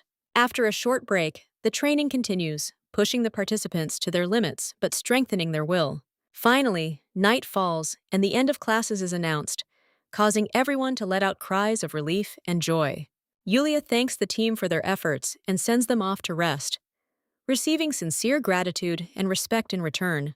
Narant's coldness and sternness compared to Yulia.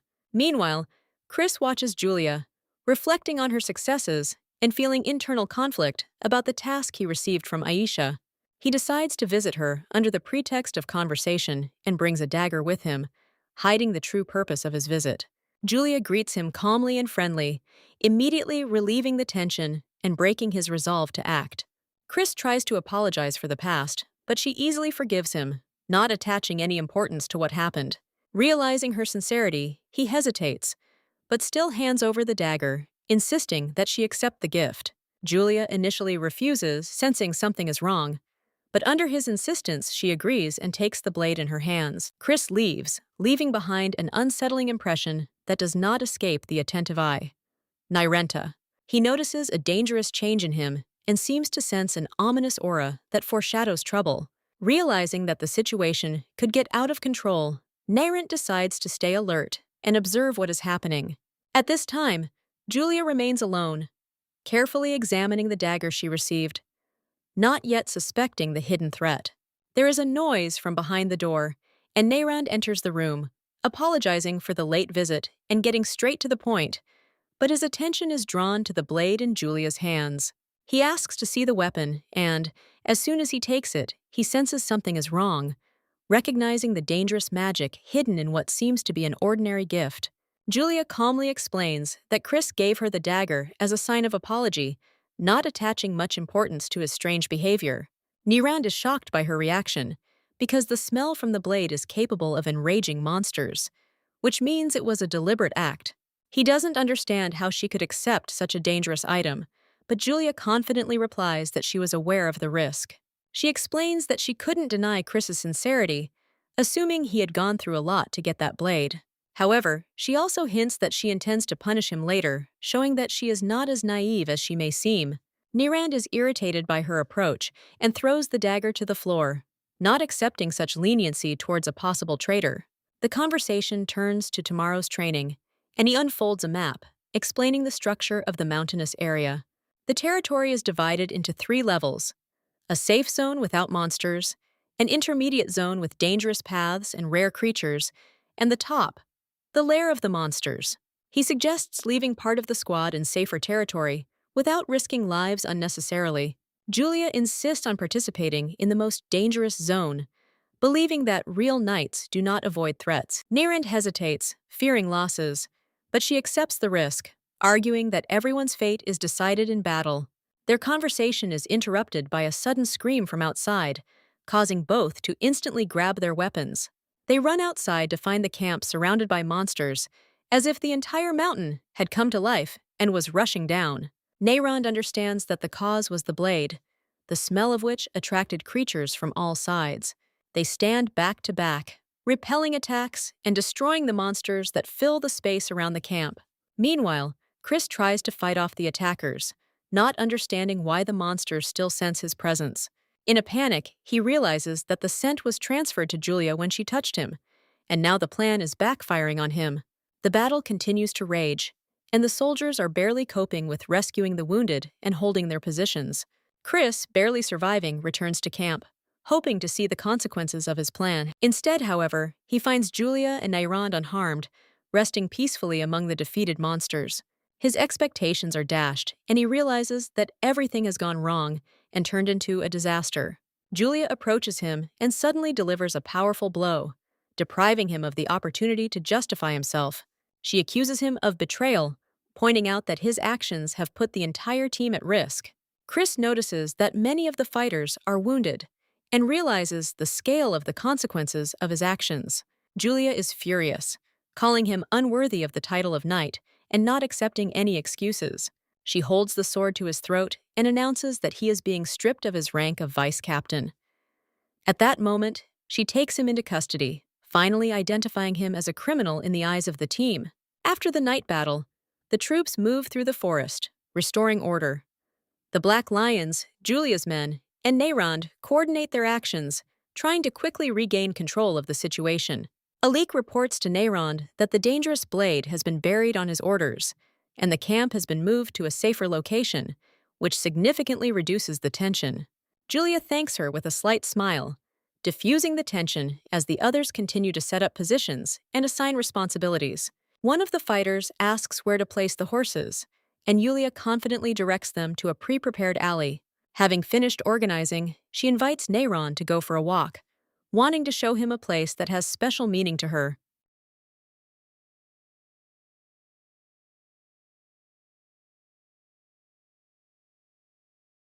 They walk through the forest for a long time, until the girl points the way behind a massive tree that hides the necessary path. Nirand notes that she clearly knows her way around here well, and Yulia admits that she has often been to these places before. Finally, they come to a cliff where they can see an unusual blue cherry blossom tree by a lake surrounded by calm animals. The landscape is striking in its beauty, and even the reserved Nirand cannot hide his slight admiration for what he sees. Julia takes this as an opportunity to thank him for his help, suggesting that this moment be considered a kind of payment. He brushes it off, claiming that he was only doing his duty, avoiding unnecessary emotions and remaining cool. The girl tries to get him to talk, hinting at his kindness and possible popularity, but he shirks, embarrassed by the attention. Julia notices this and smiles softly, realizing that there is something more hidden behind the stern exterior. Inwardly, she recalls the past connected with this place and the Crown Prince, where joy is intertwined with the pain of loss. She decides to leave the past behind and fill these places with new memories, going back to the camp with Nyrand. The next day, training begins in the most dangerous zone, where monsters live constantly and attack without warning. Nyrand conducts the briefing, emphasizing that the goal is not only to survive, but also to learn to react quickly in combat. The fight begins, and the Black Lions confidently enter the fray, demonstrating a high level of training. However, Julia's team behaves differently. Instead of fighting, many retreat in panic, avoiding confrontation with the monsters. Julia watches this with irritation, realizing that fear paralyzes them and hinders their development. She decides to intervene radically, rushing forward and forcibly pulling her people out of hiding. Grabbing the stone, she demonstratively destroys the monster, showing that even simple actions can be effective. She then drags the fighters into cover and divides them into pairs, mixing them with the more experienced Black Lions. Julia announces that they will now fight together, and she will support them in case of danger, but will not allow them to retreat. Some protest, considering this reckless, since fighting in pairs against monsters seems mortally dangerous to them. She snaps back that fear won't go away on its own, and if they don't take action, they'll never get stronger. Julia emphasizes that she brought them here not to escape, but so that they would learn to fight and stop being afraid of every rustle. Despite their doubts, the fighters are forced to submit, entering into battle where they must overcome not only their enemies, but also their own fear.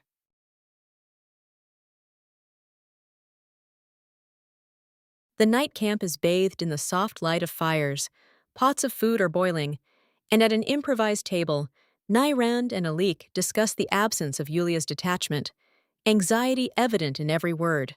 Alik nervously suggests that the knights might have been delayed or gotten into trouble, recalling the dangers of their recent nighttime battle with the monsters.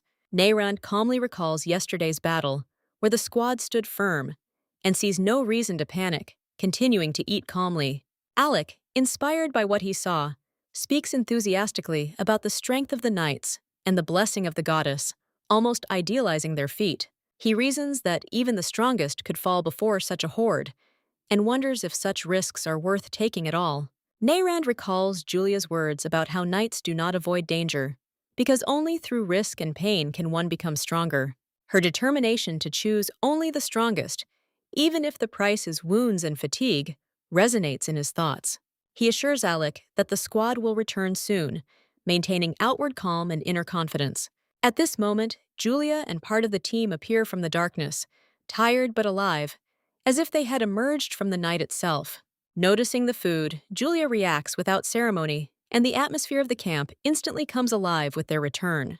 Alik sheepishly admits that he was waiting for them, which provokes mild ridicule from Yulia and the others. He hastily offers food, trying to hide his awkwardness, and Nayran supports him, inviting the squad to the table. Julia accepts the treat, although she notes that she now feels indebted to them. Gradually, the remaining fighters arrive, some literally on hand. Fatigue and wounds are taking their toll. The knights share food, creating a rare moment of unity between the different squads, where war gives way to simple human warmth. Despite her exhaustion, Yulia promises that tomorrow they will cook for everyone themselves, maintaining leadership responsibility.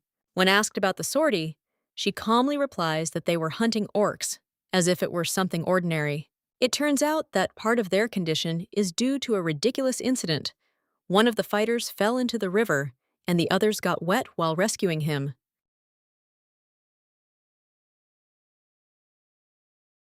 Julia does not accept apologies, but only demands that they become stronger, turning even mistakes into lessons. Alik looks at her with almost religious admiration, seeing in her not just a captain, but something more. Nayrand, however, sees things differently, wondering what really drives Yulia, the desire for recognition or something deeper. The night gradually takes its toll, conversations die down, and Alik suggests that everyone go and rest. Unexpectedly, Julia falls asleep, leaning on Nayrand's shoulder, unable to bear the accumulated fatigue. The captain quietly asks for a blanket and carefully covers her, for the first time showing softness behind the outward restraint. He notes how long she has been awake, fighting and training, and how exhausted she actually is. Alik jokes that even next to such a strong man, it's uncomfortable to sleep, but he quickly leaves, leaving them by the fire. Nayrand remains sitting in silence, watching the fire and the sleeping Julia, allowing himself a rare moment of peace amidst the chaos. At dawn, the camp comes to life, and Julia gathers the squad, announcing the upcoming training battle with the Black Lions, demanding full readiness and focus. The news causes a wave of panic. The fighters are confident of defeat, since the enemy's strength clearly exceeds their own. Julia coldly cuts off any doubts, declaring that victory is not the goal, destroying the usual notion of combat.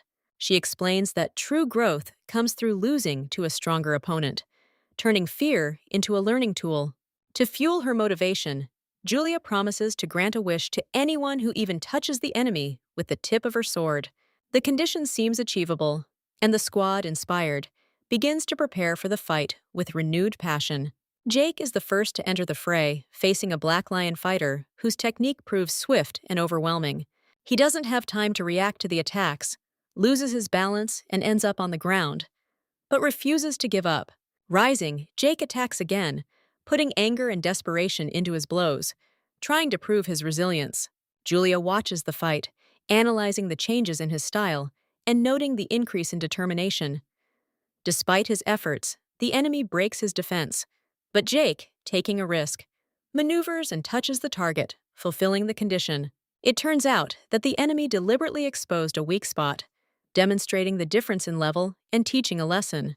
He warns that in a real fight, such a mistake would cost lives, reinforcing the brutal truth. By the end of the day, the score remains crushing, 20-0 in favor of the Black Lions, confirming the gap between the teams. Yulia, however, praises her fighters, emphasizing not the results, but the experience and endurance they have gained.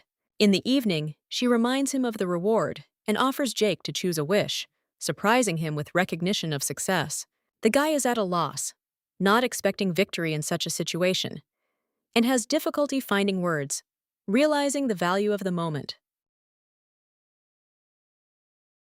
At the same time, in the dungeon, Chris is alone, constrained and immersed in heavy thoughts. He realizes the consequences of his actions and the break with Aisha, realizing that he has lost everything in the pursuit of power.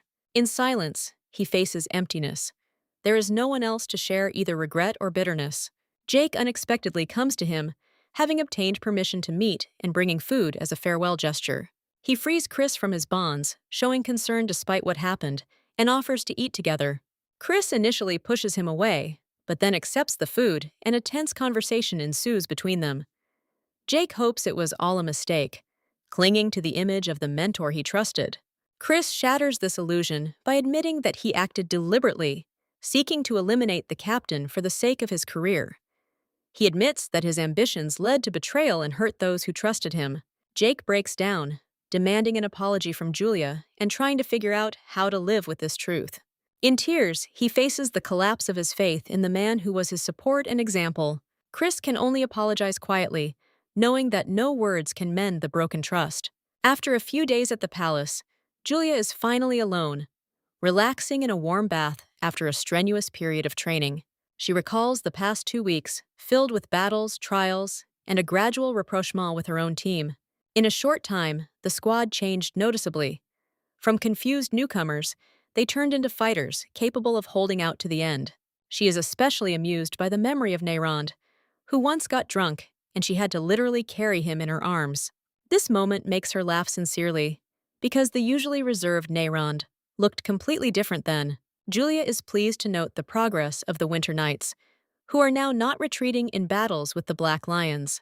Previously, they only complained and were afraid, but constant defeats hardened their character and kindled the desire to become stronger. The training battles continued until the very end, building their endurance and fighting spirit through the bitterness of defeat. Julia comes to the conclusion that her team is now ready for real battles, and not just training duels. On the last night of training, Jake secretly leaves the barracks, intending to meet Chris in the cave. Julia notices him and at first stops him, demanding that he return before dawn, not approving of his willfulness. However, after thinking it over, she still allows him to leave, realizing the importance of farewell for both of them. Chris had previously told Jake that his punishment would be lightened if he left the Empire after training. He admits that he decided to return to his previous beliefs after realizing how greed had distorted his path. Chris remembers the time when he first became a knight and sincerely believed in justice, which now seems naive to him. Jake listens to him, at a loss for words, feeling the image of his mentor crumble, but at the same time seeing his remorse. Chris's face remains calm, as if he has already accepted the consequences and is ready to let go of the past. Both understand that this is their last meeting, and the weight of an inevitable separation hangs in the air. Later, Julia discusses the situation with her father, the Duke, and the vice captain, contemplating Chris's punishment. She believes that excessive severity could break the spirit of the other knights, because they knew him as a comrade. Julia is also troubled by the thought that she has taken over a position that could have belonged to Chris.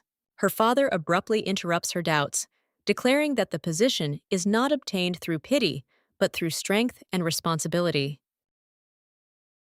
He emphasizes that Julia has earned her position, and her lack of confidence could weaken her subordinates. These words make her pull herself together and accept her role without looking back at the past. Then her father gives her a box of letters that have accumulated during her absence. Among them are invitations to receptions and even marriage proposals, prompted by her increased fame. Julia is surprised by the rumors about herself, where she is called a cold but beautiful knight of the pale flower. She doesn't take it seriously and doesn't seek that kind of attention from the aristocracy. A special letter comes from the second prince, Jeremy, who is still fighting for the throne. Julia is wary of this invitation, realizing that there may be political motives behind it. The father advises to at least meet with the prince, given the instability of the future and possible changes. However, Julia refuses, stating that she does not want to take part in court games and intrigues. She emphasizes that she does not consider herself a real aristocrat and wants to live like an ordinary person. Her father accepts her decision and promises to decline the invitations, allowing her to rest after everything she has been through. In the palace, Aisha overhears a conversation between two men discussing rumors about Julia, who supposedly defeated the captain of the Black Lions. Julia's name brings a flash of anger to her. She didn't expect that she not only survived, but also gained even greater fame. Aisha curses Chris, considering his failure as proof of weakness, since he couldn't even handle a simple task. She understands that now she can no longer change anything, and this only increases her inner rage. At this point, Aisha collides with Ginger, roughly bumping her shoulder and immediately becoming aggressive. She pins the girl against the wall, intimidating her and enjoying the fear she causes with her behavior. Aisha reminds her of past threats, demonstratively grabbing her by the hair and emphasizing her superiority. Ginger tries to apologize, but her words only increase the pressure from Aisha. The situation is interrupted by Julia, appearing from around the corner and demanding an explanation of what is happening. Aisha instantly changes her tone, pretending to be polite and feigning innocence in front of Julia. She addresses her as a princess, but Julia immediately puts her in her place, demanding respect as a captain. Aisha mockingly apologizes, making compliments that contain obvious mockery and provocation. She mentions rumors of victory over the Black Lions, hinting that Julia may have achieved this through dishonest means. Julia calmly rejects these words, calling them rumors, but understands that the information has already spread. Aisha continues to press, asking provocative questions about her intentions and methods for achieving power. She supposedly gives advice, but in reality, she threatens, warning about the consequences of false rumors. Julia notices that Aisha hasn't changed a bit since the past. The same envy and aggression are hidden behind her appearance. Realizing that words won't solve the situation, Julia decides to teach her a lesson in a more visual way. She turns around and orders Aisha to follow her, giving her no chance to refuse. They come to the Royal Knight's battle arena, where Julia throws her a sword. Aisha takes this as a threat, trying to hide behind her situation and hinting at possible consequences. Julia declares that she is only teaching manners to someone who does not respect her superiors and allows herself to go too far. She says directly that this is not only about behavior, but also about doubts about her right to hold the position. Gradually, spectators gather around, attracted by the tense atmosphere and the possible fight. Aisha notices that she is left alone and understands that there is no help to be expected from anywhere. She demands that Julia also take the sword, trying to level the playing field. Julia responds coldly, suggesting that she make her fight herself, demonstrating confidence. A crowd quickly gathers around the arena, and an excited buzz spreads throughout the area, attracting more and more people as word of the unusual fight spreads instantly and piques the spectators' curiosity. Among those who arrived was Captain of the Guard Justin, who immediately noticed Julia and Aisha in the arena, and was sincerely perplexed as to how it could have come to a fight between representatives of different squads. He turns to Ginger, hoping to get an explanation, but she is frightened by his sudden appearance. Her voice breaks, and her gaze darts, revealing inner anxiety and uncertainty.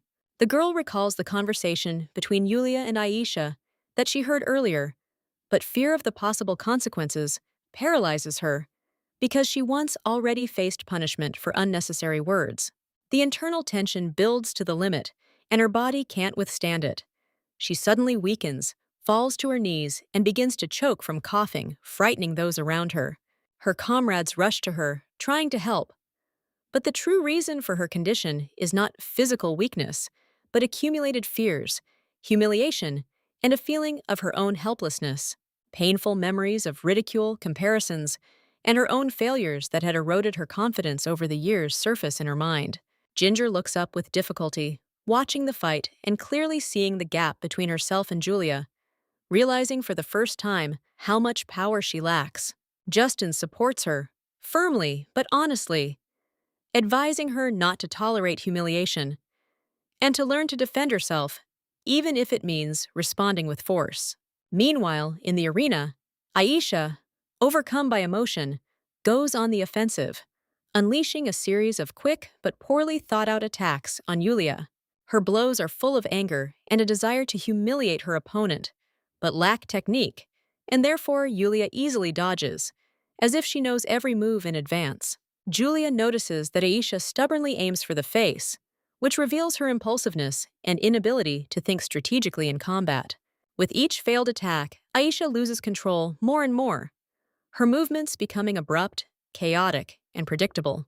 At the right moment, Julia intercepts her hand, causing severe pain, knocking the weapon away and instantly depriving her of the ability to continue the fight. With one precise movement, she knocks Aisha to the ground and pins her, pressing her face into the sand and completely suppressing her resistance. Pressed to the ground, Aisha realizes her powerlessness. Her body refuses to obey, and fear gradually displaces the remnants of pride. Julia coldly points out her behavior, emphasizing that the lack of discipline and respect directly affects her fighting skills. She mercilessly questions her right to be called a knight, destroying the image that Aisha tried so desperately to maintain. The threat of serious injury sounds not like empty words, but like a real prospect, finally breaking Aisha's resistance. The tears flow without stopping, and unable to withstand the pressure, Aisha admits her mistake, promising not to repeat such actions again. Julia dismisses her with a sneer, highlighting the contrast between her strength and the weakness of her defeated rival. She leaves the arena with a slight smile, as if everything that happened was just part of a pre-planned lesson. Before leaving, Julia issues a warning, forcing Aisha to consider the consequences of her actions and her future in the order. The crowd is left deeply impressed, and Aisha's humiliation becomes obvious to everyone, cementing her decline in the eyes of those around her. For Ginger, this fight becomes a turning point, painfully exposing her weakness, but simultaneously igniting within her a desire to become stronger. After a humiliating defeat, Aisha returns to the room where Mira and Emily are already waiting for her, and the atmosphere immediately fills with tension and caustic allusions to what happened in the arena. Mira mockingly quotes Yulia's words, which only infuriates Aisha even more, because the memory of the defeat is still painful and humiliating. Aisha breaks down, complaining that she almost lost her arm, but Mira coldly rebukes her, reminding her that things could have ended much worse. Emily joins the conversation, trying to figure out the reason for the conflict, but Aisha brushes it off, saying that it doesn't matter. Her friends don't accept this answer, pointing out that her problem lies in her inability to understand people and calculate the consequences of her actions. Aisha interrupts them irritably, not wanting to listen to criticism, but Mira continues, emphasizing that she is giving her valuable advice. The conversation takes a sharp turn when Emily mentions a rumor about Chris allegedly being expelled from the knightly order. The girl at first pretends not to understand, but then distances herself, denying any intimacy, calling him only an acquaintance from the past. Under pressure, she admits that she used Chris as a convenient tool, playing on his feelings and weaknesses. Mira and Emily note her cruelty, but Aisha only cynically replies that reality is not like a fairy tale. Deep down, she understands that Chris could have turned her in, but his silence saved her from punishment and exposure. Realizing this, Aisha feels a perverse gratitude, mockingly thanking him for taking the blame. Her attention then turns to Ginger, towards whom she feels irritation and hidden envy.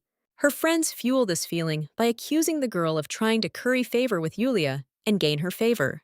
Aisha finally gives in to her emotions and decides to teach Ginger a lesson, turning irritation into an intention to act.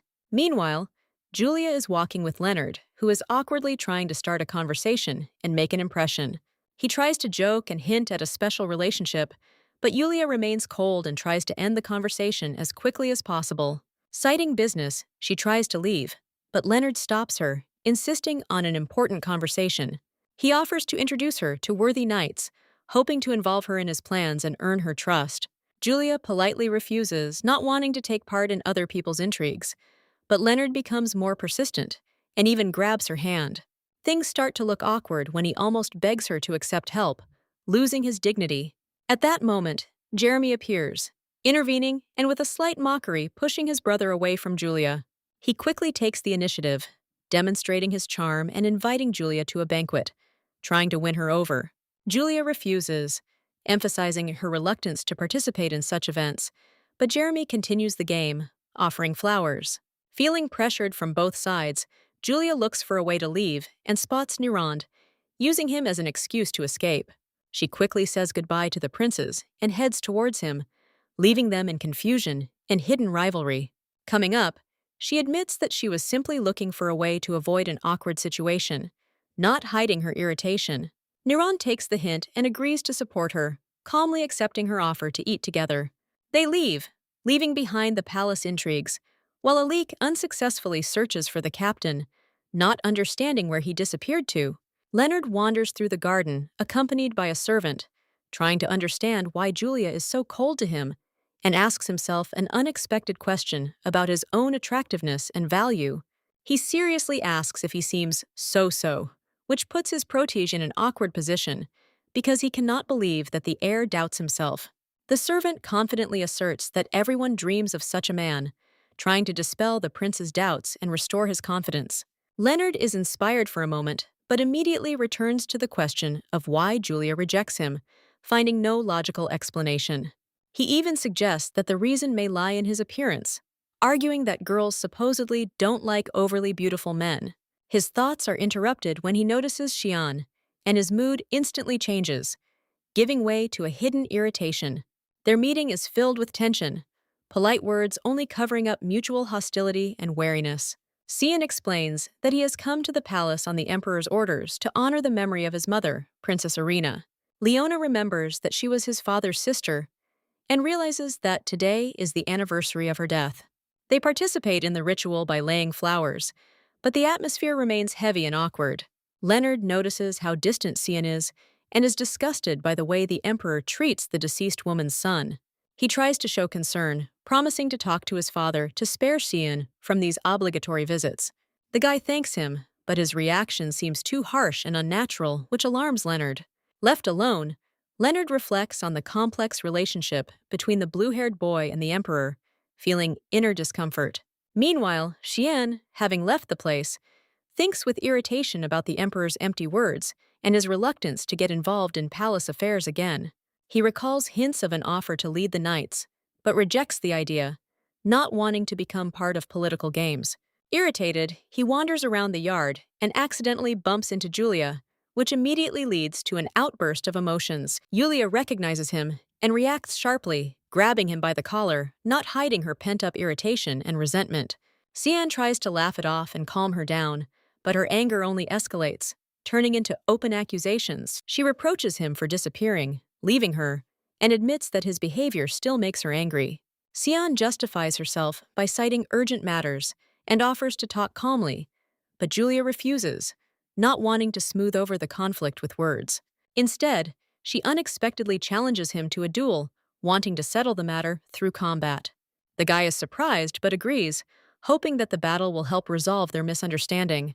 Julia insists on an immediate start, not giving him time to retreat or change his mind. However, at this moment, her father, Count Rosenthal, appears, interrupting the scene and demanding an explanation of what is happening. Julia quickly lets the guy go, but her words only increase suspicions, especially when last night Shian was mentioned. The situation escalates, leaving tensions unresolved and setting the stage for further conflict. Duke Rosenthal sternly questions Julia about what happened, trying to understand why an ordinary meeting with a stranger turned into a loud scene with a challenge to a duel right in the palace. Julia, embarrassed, confirms her words, but feels pressure from her father, who is clearly dissatisfied with her impulsiveness and lack of restraint. The Duke reminds us that the palace walls have ears, and any such scenes could lead to rumors and political consequences.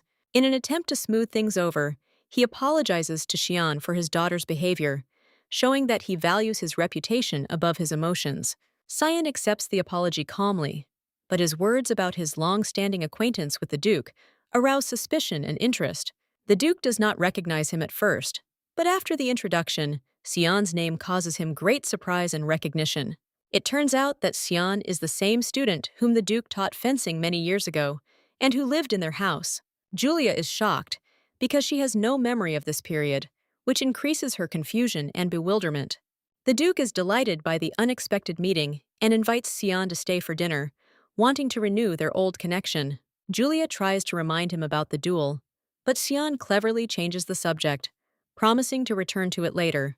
She is effectively taken away without being given the opportunity to insist, which causes her internal irritation and a feeling of defeat.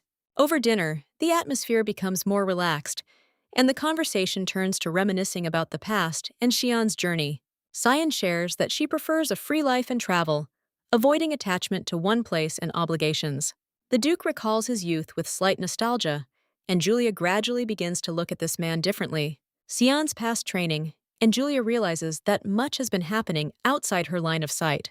Xian has a light and playful demeanor, sometimes teasing Julia, which causes her to react harshly and emotionally. The Duke humorously notes his daughter's character, warning Xian not to provoke her and not to get drunk at the same time. Despite the tense start, the evening passes calmly, but leaves behind a feeling of incompleteness. The next morning, Julia wakes up with a severe headache, suffering from the consequences of the previous evening. She has difficulty remembering the events and understands that she has overindulged, although she cannot accurately reconstruct the whole picture. Judy's maid brings her tea and immediately notices that her mistress feels much worse than she's trying to show. Julia waves it off, assuring that everything is under control. But the conversation takes an unexpected turn. Judy hints that someone brought Julia into the room and describes the mysterious young man. Julia is stunned to realize that she might have been in a vulnerable state in front of Shian and becomes nervous. The maid teases her curiously, hinting at a romantic subtext to what happened. Julia denies everything, but internally she feels confusion and anxiety because of the lost memories.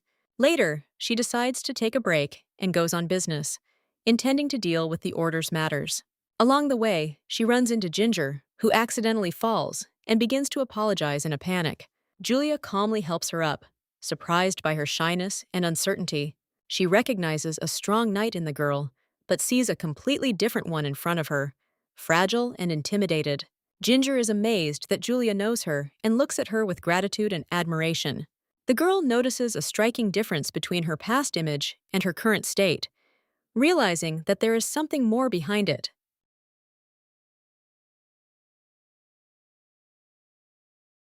Ginger reveals her story.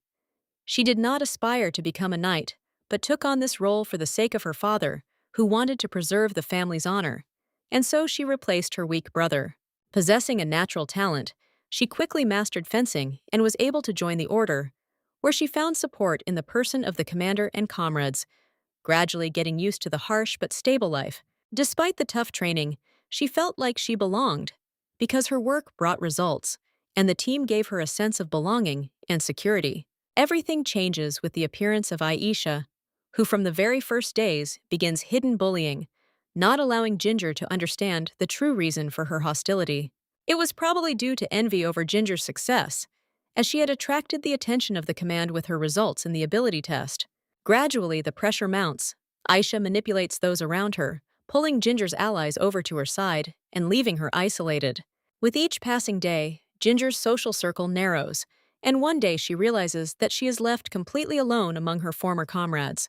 Bullying becomes dangerous, trips during training, risky situations with real weapons, and even threats to life become part of its reality. The moment when Aisha breaks the sword given to her by her father becomes especially painful, destroying not only an object but also a symbol of trust and support. At first, Ginger tries to resist and defend herself, but Aisha cleverly turns the situation around, making her look like the aggressor. Any attempts to defend herself only make matters worse, as those around her begin to perceive Ginger as a source of trouble. Aisha masterfully plays the role of the victim, evoking sympathy and thereby reinforcing Ginger's negative image in the eyes of others. Out of fear and mistrust, Ginger hesitates to even ask the commander for help, fearing that they will not believe her. The situation is complicated by the condition of her father, whose illness she learns about, and decides not to burden him with her problems. Left without support, she chooses silence and patience, gradually breaking under pressure and loneliness. Later, in the present, Julia and Ginger are talking alone, and Ginger is genuinely interested in how to become as strong as she is. Julia's answer is simple and honest. Strength comes through persistent training, not snap decisions, which disappoints Ginger.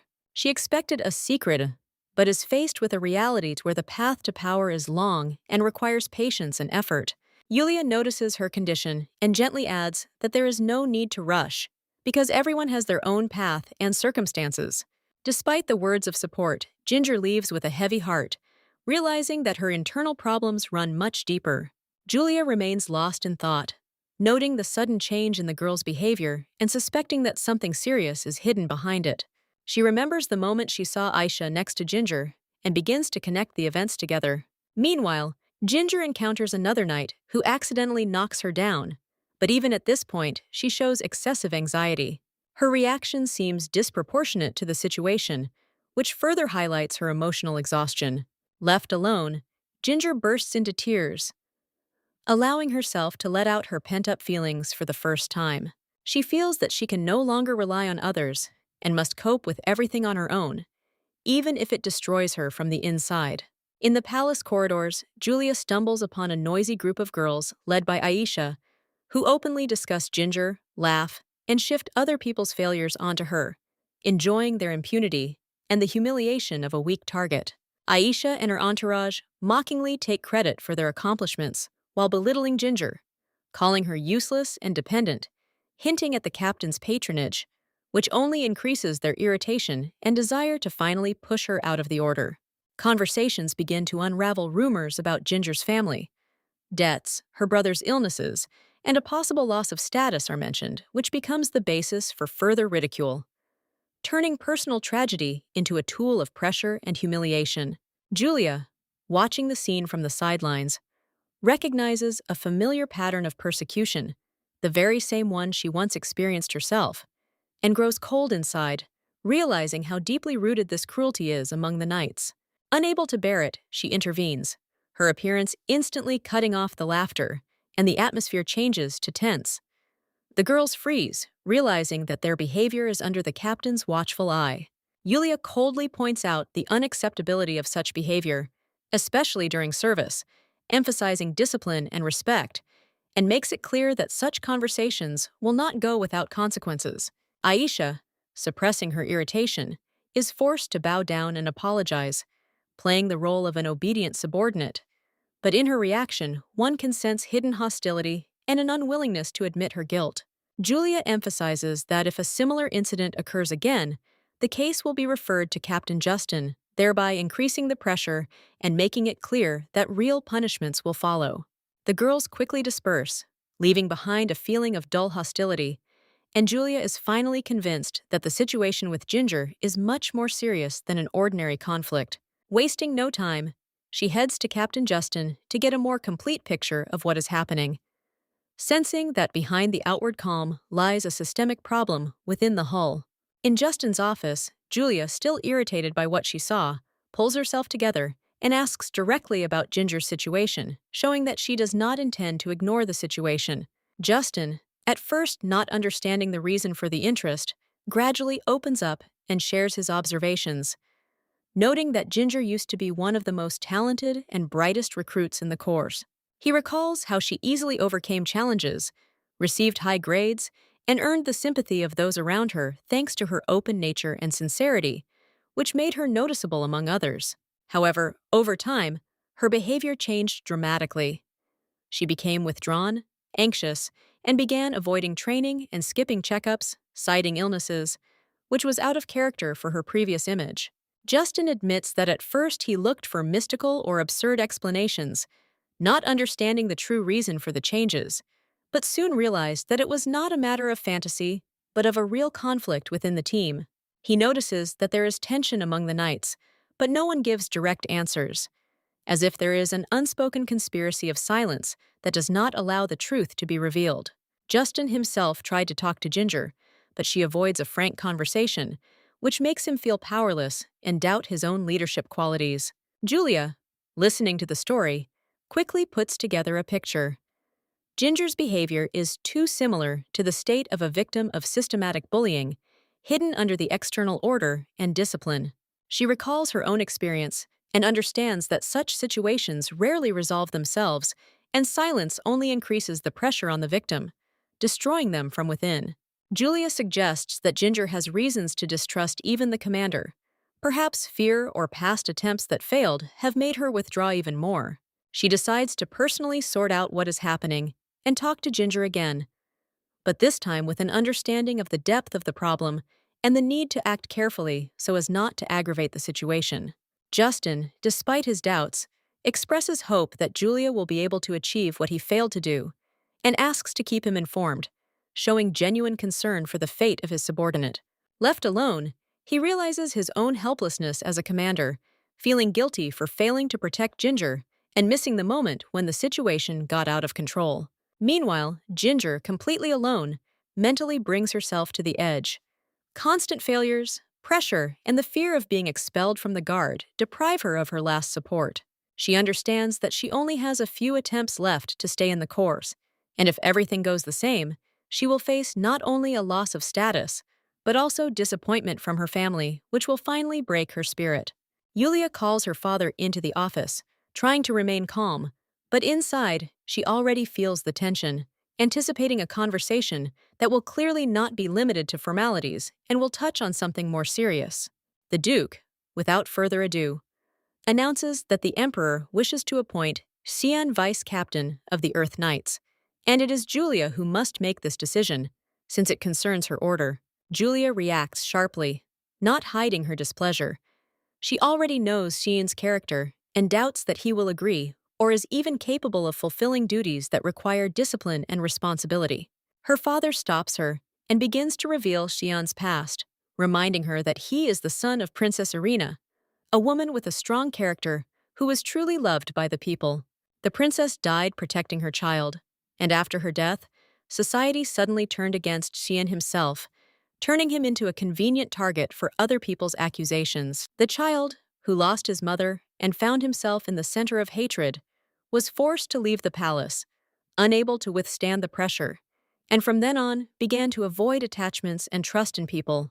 The Duke emphasizes that it was precisely this past that shaped Sion's character: his isolation, his tendency to loneliness, and his habit of wandering far from politics and aristocratic society. He admits that he himself would like to leave Shian alone, allowing him to live freely. But the will of the Emperor and fear for the fate of the princess's last legacy force him to act differently. The Emperor, aging and increasingly thinking about the past, wants to return Shian to the palace and secure his position in order to preserve the family line and prevent it from disappearing into obscurity. Julia understands the motives, but remains skeptical. She is sure that Shian will not accept the position, and if he does, he will become a source of problems within the order. The Duke does not insist on persuasion, but only asks to give Shian a chance, to talk to him and allow him to make his own decision without pushing him away in advance. Left alone, Julia ponders the benefits. The appearance of a sword master in the order will significantly strengthen their position, but his unpredictability could destroy discipline. She gets irritated at the thought of Shian shirking her responsibilities and almost loses her temper at the thought of having to deal with someone who irritates her. Meanwhile, Shian spends his time in another palace, lazily distancing himself from reality until his uncle Damien tries to bring him back to serious matters. Damien hands him a letter offering him the position of vice captain, emphasizing that this is not just a chance, but almost an order that should not be brushed aside. Cian takes the news with fee-tired irony, internally resisting. He does not want to return to the world that once rejected him and deprived him of everything. Damien reproaches him for his childishness, reminding him that his family is worried about him and that his endless escape from responsibility cannot continue forever. Luciella intervenes in the conversation and reacts with delight to the news, considering the Order of Earth Knights a dream and a rare opportunity for any warrior. She describes Julia admiringly as the ideal captain, strong, beautiful, cold, and influential, turning her into an almost legendary figure in the eyes of those around her.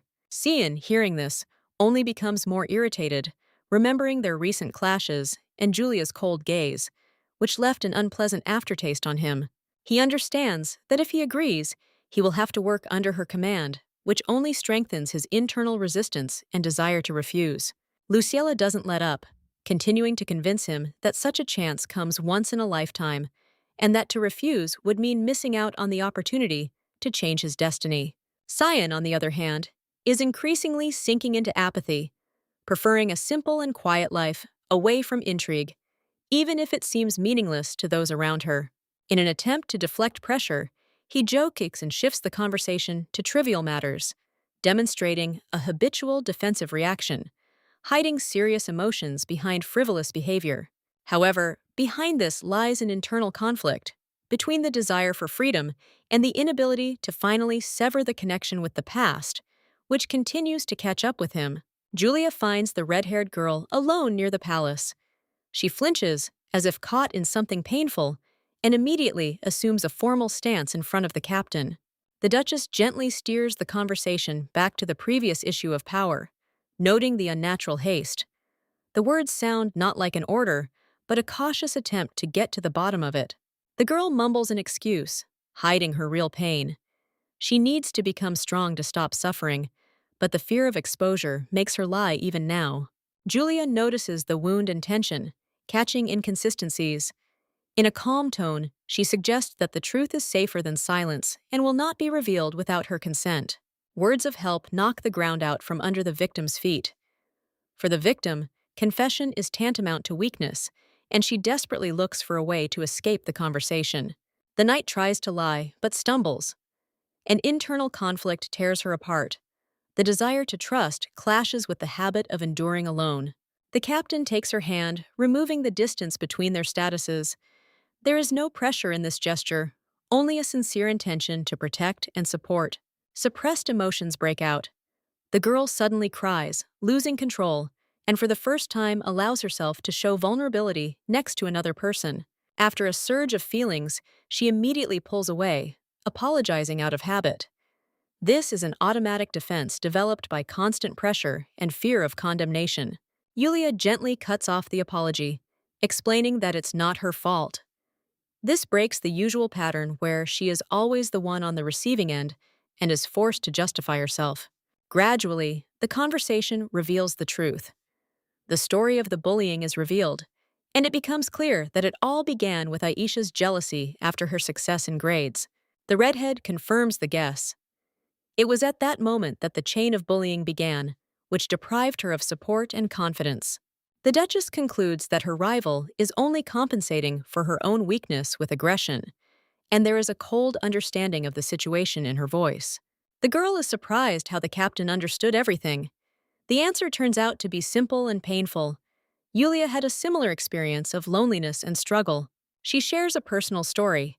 She had to go through the path of suffering alone, so now she doesn't want anyone to repeat this scenario. The thought of shared pain lightens the soul. For the first time, the heroine feels understood without judgment, and the tension begins to ease. Yulia suggests the next step. not to stop at the conversation, but to bring in another ally who can help sort out the situation. They head to the Corps' captain. On the way, the girl apologizes again, but this time she is immediately stopped, reinforcing the new attitude towards her. The office is discussing the problem. It is difficult to punish the instigator without evidence, but her role is obvious, and a way to bring the truth out is needed. An idea arises to arrange a sparring match between the victim and the offender with serious stakes. This will give a chance to openly reveal the conflict. The plan looks risky. Failure will have consequences, and there is a fear that the stress will break the girl completely. However, the Duchess is confident that the determination is already there. It just needs to be given direction and a chance to prove itself. Additionally, she offers to transfer the girl to her order, where the environment is safer and will allow her to develop without pressure. This proposal comes as a surprise. For the redhead, it is a chance for a new life, but also a source of anxiety about the unknown. The conversation ends with her hesitation. For the first time, she has a choice where she no longer has to endure alone, but can accept help. In the stillness of the night, a redhead stands before a mirror. Cutting her hair is a symbol of breaking with the past. Each cut is a step toward a new life and an attempt to leave fears behind. The new uniform feels unusually heavy, as if responsibility is pressing on my shoulders. Gratitude to the captain and the desire to start anew clash in my soul. The girl convinces herself not to be afraid, suppressing her doubts. An inner voice demands that she not disgrace herself and prove that she is worthy of the path she has chosen. At this time, Aisha remains among her former allies, but the atmosphere has already changed. Yesterday's friends say cold goodbyes, cutting her off from the circle. One by one, they point out her cruelty, recalling how training turned into torture. Support disappears, leaving only ridicule. Aisha tries to keep her face, but her status is crumbling. Now she hears the same words she once used to pressure others. The taunts about her lack of aristocratic origin hurt the most, revealing her greatest fear: the loss of her position. The conversation quickly turns into humiliation. She is advised not to waste her energy on arguing, but to prepare for a duel, hinting at inevitable defeat. Left alone, she chokes on anger, shifting the blame onto her rival. In her head, Ginger becomes the source of all her troubles. Finally, the moment of the duel arrives. Tension hangs in the air, and both sides take to the field with different motives, one for salvation, the other for pride. Aisha tries to hurt with words, but her confidence has already cracked. There is more irritation in her voice than the previous arrogance. The redhead doesn't respond to provocations, jumping straight into action. The blade at her throat becomes a symbol of her new determination. The fight begins abruptly, without any warm-up. From the first movements, it becomes clear that the balance of power has changed. Aisha doesn't have time to react. Her opponent's attacks are fast and precise, as if the accumulated pain has turned into a cold technique. Each blow presses harder, depriving the opportunity to counterattack. Fear gradually displaces self-confidence. She stumbles, loses her balance, and falls, finding herself for the first time in the position of victim that she had previously created herself. From the balcony, Yulia and the chorus captain watch the battle, noting how much the girl has changed. She has become firmer. The final blow puts an end to it. The sword falls, and the defeated woman lies powerless, facing the consequences of her actions. The victor points her blade, demanding recognition. There is no malice in her voice, only release from past oppression. Aisha accuses her of pretending, unwilling to admit defeat. It is easier for her to believe in deception than to accept her own weakness. The answer sounds harsh. It was bullying that made her like this, turning fear into strength and depriving her of illusions. When the loser tries to lose control, the Duchess intervenes, stopping the outburst of aggression and regaining control of the situation. Yulia coldly concludes, "This is not a conspiracy, but retribution for actions." Her words completely destroy Aisha's justifications. She continues to cling to her past influence, shouting about her popularity. But these arguments no longer convince anyone. The captain announces the decision. The losers are expelled from the guard. The crowd reacts without sympathy, confirming her fall. Aisha desperately begs for the verdict to be reviewed, but receives only whispers of condemnation and indifferent glances from those around her. Julia leads the girl off the field, giving her a chance to leave with dignity. Behind her lies a scream and a promise of revenge born of broken pride. Julia, left after the end of the story with Aisha, decides to walk around the palace, trying to put her thoughts in order and return to the accumulated responsibilities. But inside, she cannot shake off the feeling of dissatisfaction with the outcome of the conflict and the general injustice of what happened. The thoughts are interrupted by a noisy argument in the corridor, where Jake, with obvious irritation, holds Shian back, suspecting him of something amiss, not even allowing him to explain himself, which creates a comical but tense situation against the backdrop of recent events. Julia intervenes and quickly clears the air, learning that Shian didn't come by chance, but with a specific purpose. He received a referral to the position of vice captain and intends to officially announce his participation. Shian, despite a slight mockery, confirms that his visit is connected with the proposal conveyed through the Duke, and hands over the documents, thereby finally convincing Julia of the seriousness of his intentions. Julia, maintaining a stern tone, immediately brings the situation down to business, instructing Jake to gather everyone in the arena, thereby demonstrating that in her order there is no place for formal appointments without proof of strength. After a short time, the arena is filled with knights, and Shian, looking around at what is happening, begins to understand that what awaits him is not a formality, but a full-fledged test, where he will have to prove his worth. Julia announces the conditions. No recommendations from the Emperor give any advantage, and the only way to take the post is to prove one's strength in a fair fight in front of everyone, which emphasizes her integrity. Shian reacts to the rules with a touch of irony, but agrees to accept the challenge, realizing that refusal will only confirm the doubts of others and deprive him of the opportunity to prove himself. Julia offers a fast track, a duel with herself, which becomes not only a test of strength, but also a way to personally evaluate a person whom she initially perceives with irritation. As the fight begins, the atmosphere in the arena heats up, and the spectators quickly realize that this is no ordinary candidate, as Shian is capable of holding his own against Julia longer than many experienced fighters. The battle drags on, and tension mounts as neither side can gain a clear advantage, leaving observers surprised and even doubting their own skills. The knights begin to whisper, trying to understand who this man is who is capable of fighting on equal terms with the commander, and gradually the realization comes that before them is a high-level master. Shian displays composure and precision, easily blocking Yulia's attacks and responding with equal confidence, which shatters the initial impression of him as a frivolous and irresponsible person.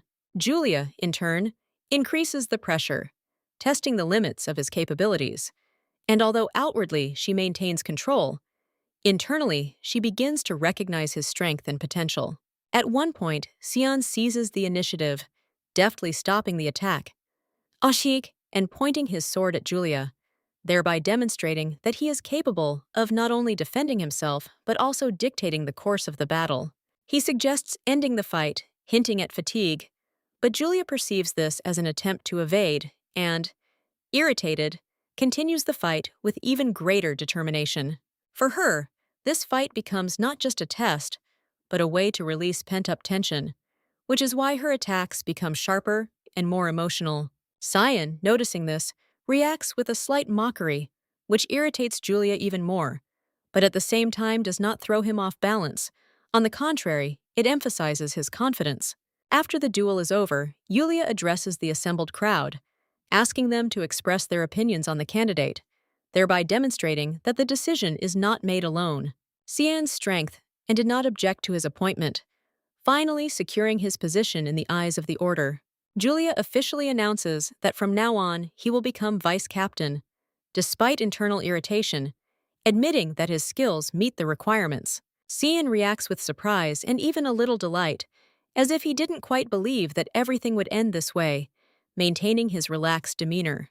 However, his frivolous comments again throw Julia off balance, and she can hardly contain her irritation, realizing that it will not be easy to work with him.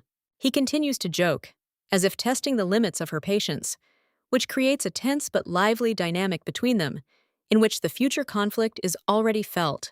Julia, despite her outward sternness, realizes that she has acquired a strong ally, albeit an extremely annoying one, and this simultaneously strengthens the order and complicates her own life. Julia remains in the arena after the duel ends, watching as Ginger, filled with gratitude and determination, promises to become a worthy knight and never let down those who believed in her again. Ginger, inspired by the support, leaves with a new inner core, and Julia notes her potential, realizing that with the right mentoring, the girl is capable of achieving truly outstanding heights. Justin approaches Julia and sincerely thanks her, admitting that he himself could not become a reliable support for Ginger, and it was Julia's intervention that helped turn the situation around. He speaks bitterly of his own helplessness as a commander, almost losing his composure. But Yulia irritably cuts him off, not wanting to listen to self-deprecation instead of action. Nevertheless, Justin emphasizes that the fight was not a destruction for Ginger, but a point of growth. And now, with Julia's support, she will be able to withstand any difficulties. He asks Julia to continue to look after Ginger, effectively handing over responsibility for her future to her, and Julia accepts this decision without further ado. Left alone, Julia reflects on how Ginger's story resembles her own journey of loneliness and struggle, and decides not to let her go through it alone. Her thoughts are interrupted by the sudden appearance of Shian, who, as always, invades her space with ease and irritating casualness, causing her instant tension. He suggests they talk alone over a cup of tea, hinting that the conversation concerns their past, and despite her reluctance, Julia nevertheless agrees, intrigued by his words. Shian jumps straight to the point, explaining his behavior in the mountains, which caused Julia to feel hostility towards him, and thereby tries to break the mistrust that has arisen between them. He shares an ancient legend of the Rosenthal family, linking it to a curse, ice magic, and shape-shifting, hinting that he understands Julia's true nature. Julia reacts with restraint, but inside she tenses up, because his words touch on a painful part of her past, which she tried to hide even from herself. Shian theorizes that Julia went to the mountains to escape the curse, driven either by desperation or a desire to be free of pain. And his guess turns out to be frighteningly accurate. However, he emphasizes that he left then not because of her, but for his own reason related to his family, thereby destroying her previous conclusions about his motives. Shian uncovers the truth about his father, who, contrary to the official version, is not dead, but is in hiding, having lost his mind, and this secret becomes a heavy burden that he bears alone. Julia understands how dangerous this information is, because if the truth is revealed, the consequences will be devastating, and she understands the level of trust with which Shian shared this secret. When asked why he told her this, Shian answers simply, he wanted her to believe him, because lying would only worsen the misunderstanding between them. Julia admits that she was wrong in thinking that he turned away from her because of her appearance, and for the first time openly speaks about how she herself tried to get rid of the curse in the past. She shares that even after getting rid of him, the pain did not go away, and the memories continue to haunt her, leaving a deep mark inside. Shian, in an unexpectedly serious manner, supports her by admitting that such wounds do not heal quickly, thus shattering her perception of him as a superficial person. Julia, although not completely, lets go of some of her resentment, declaring that she will not forgive his actions completely, but will keep the promise to forget about it, given before the duel. Shian accepts this without insisting, and with a slight smile promises that next time he will not run away. But on the contrary, he will help her if she is in danger. He extends his hand to her as a symbol of a new stage in their relationship, but Yulia, maintaining her usual restraint, formally rejects the gesture, although internally she is no longer so categorical. This conversation becomes a turning point. Tension remains between them, but a mutual understanding emerges, laying the foundation for future trust and cooperation.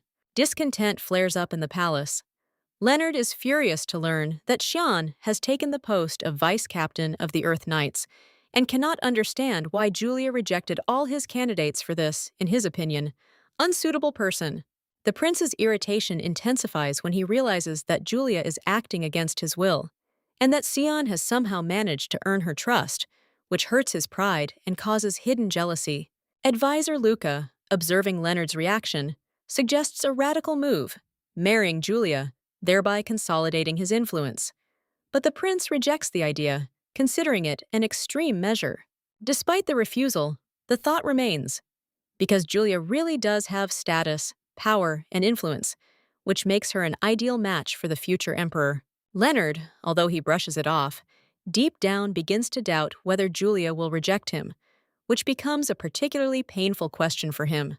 Meanwhile, rumors begin to spread throughout the palace about a possible connection between the second prince and Julia, reaching the point of outright gossip about the closeness between them. The maids discuss them as a potential couple, and some even imagine a love triangle, which adds tension to the court atmosphere. The story shifts to a meeting of captains and vice captains, where a major operation to clear monsters from the mountain ranges of Montana and Domino is being discussed. Command divides tasks between the orders. The Earth Knights and the Black Lions take on one area, while other units are sent to neighboring territories. Due to the limitations of the Imperial Guard, some responsibility falls to other orders, which underlines the scale and importance of the upcoming mission. The deadlines are clearly defined. Preparation will take about half a month, after which all units will head to the designated points. After the meeting, Julia and Shian walk together, and the usual caustic dynamic between them reemerges. She reproaches him for not being serious, and he responds with a touch of irony. Shian complains of fatigue, hinting at being overloaded with responsibilities, but Julia doesn't give him any slack, demanding that he maintain discipline and behave decently in public. He is surprised that he found himself involved in a serious operation immediately after his appointment, but Julia coldly explains that this is common practice and he will have to comply. She sends him to training, emphasizing that his status does not exempt him from work, but on the contrary, requires even greater dedication. Even late in the evening, Julia remains on the training ground, not allowing herself to rest, as if trying to keep everything under control through constant busyness. There she is found by Nyrend, who notices her fatigue and offers to take a break. For the first time in a long time, showing personal concern. He mentions a festival and fireworks in the city, offering an unusual solution: to watch them not from down below, but from the heights of the palace. Nyrend takes Julia to a secluded spot overlooking the city, where a panorama of nightlights and bright flashes in the sky opens up. Julia, accustomed to constant tension, stops for the first time in a long time and simply observes what is happening, allowing herself to relax. Nyrend's action, not immediately realizing that he did it for her to give her a break from the constant workload. Nyrend calmly explains that even the strongest need rest, otherwise they risk breaking under the weight of responsibility. Julia realizes that she had not noticed her own fatigue and thanks him, feeling awkward from someone else's care, which she is not used to. Watching the fireworks, she gradually releases her inner tension, allowing herself a rare moment of peace and quiet. This episode becomes a quiet respite before the trials to come, showing that even the strongest need support and the opportunity to simply stop. For several days now, the office has been littered with bouquets, one after another, with different reasons, but with the same subtext, which is becoming increasingly difficult to ignore. At first, it seemed like an accident. Flowers from a trip, then as a sign of attention, and then it turned into an obsessive habit, repeated daily. Each bouquet is accompanied by words that become increasingly personal. The compliments become more sincere, and the distance between them becomes shorter. Yulia begins to get irritated. Behind the outward politeness, she feels pressure, as if she is being forced into a pre-selected role. Another meeting takes place near the office. The prince seems to be lying in wait for her to give her flowers again and leave no escape route. This time he crosses the line. He pins her against the wall and directly hints at his feelings, demanding an answer without evasion. The Duchess coolly pulls away, declaring that she is not suitable for him. Her refusal sounds calm, but there is not a shadow of doubt in it. This only provokes him. He calls her the first one who won his heart and tries to keep her close, ignoring her discomfort. She cuts off the conversation, pointing out the insincerity. For her, this is not a confession, but an attempt at pressure under the guise of feelings.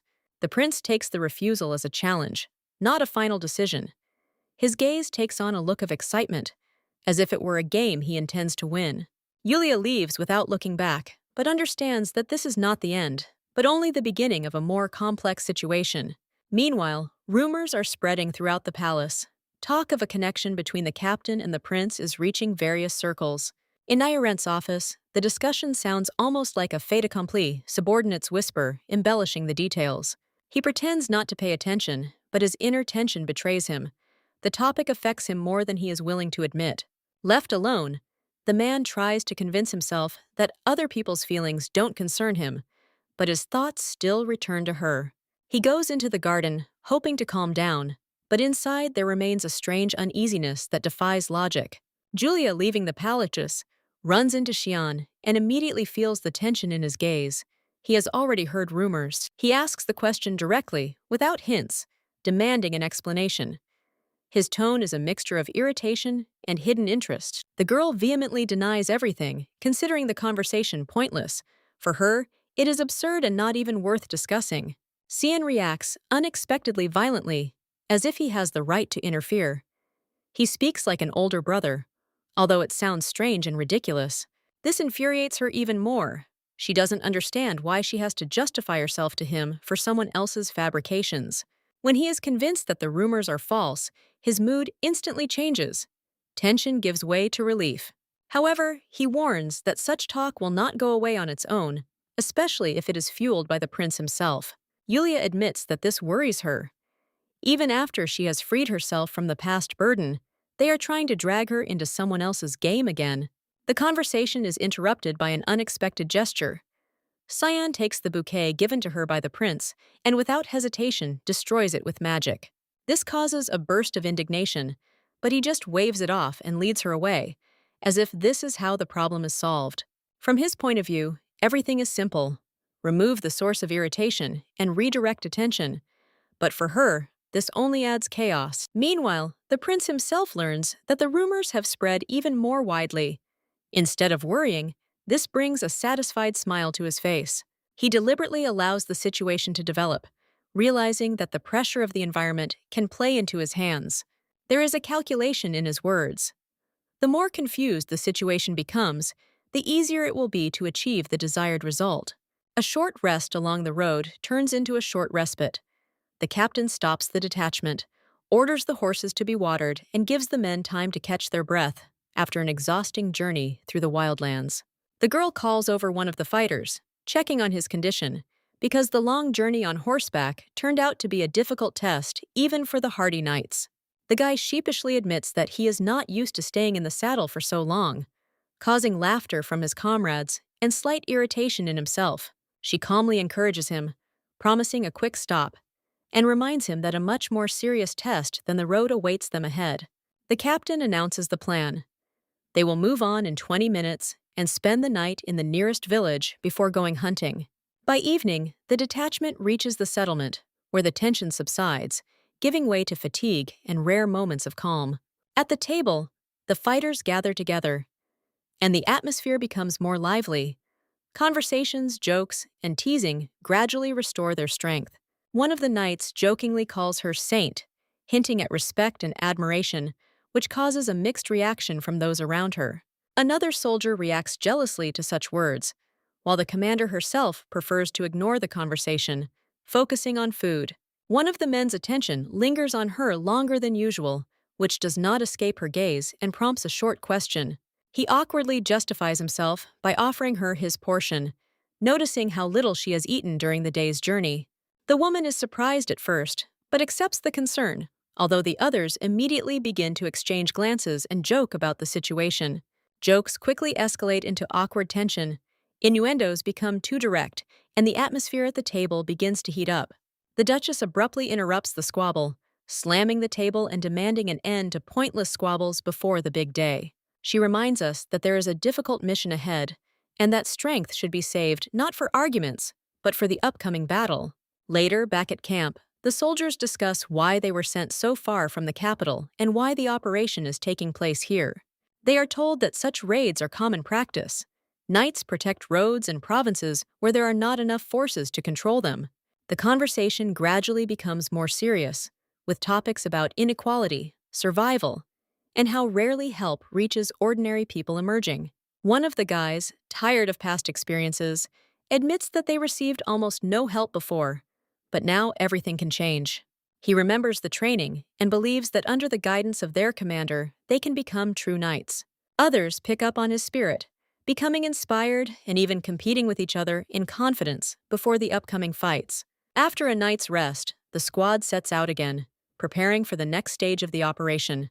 A stranger suddenly appears, introducing himself as the vice captain of another order and the leader of the current raid.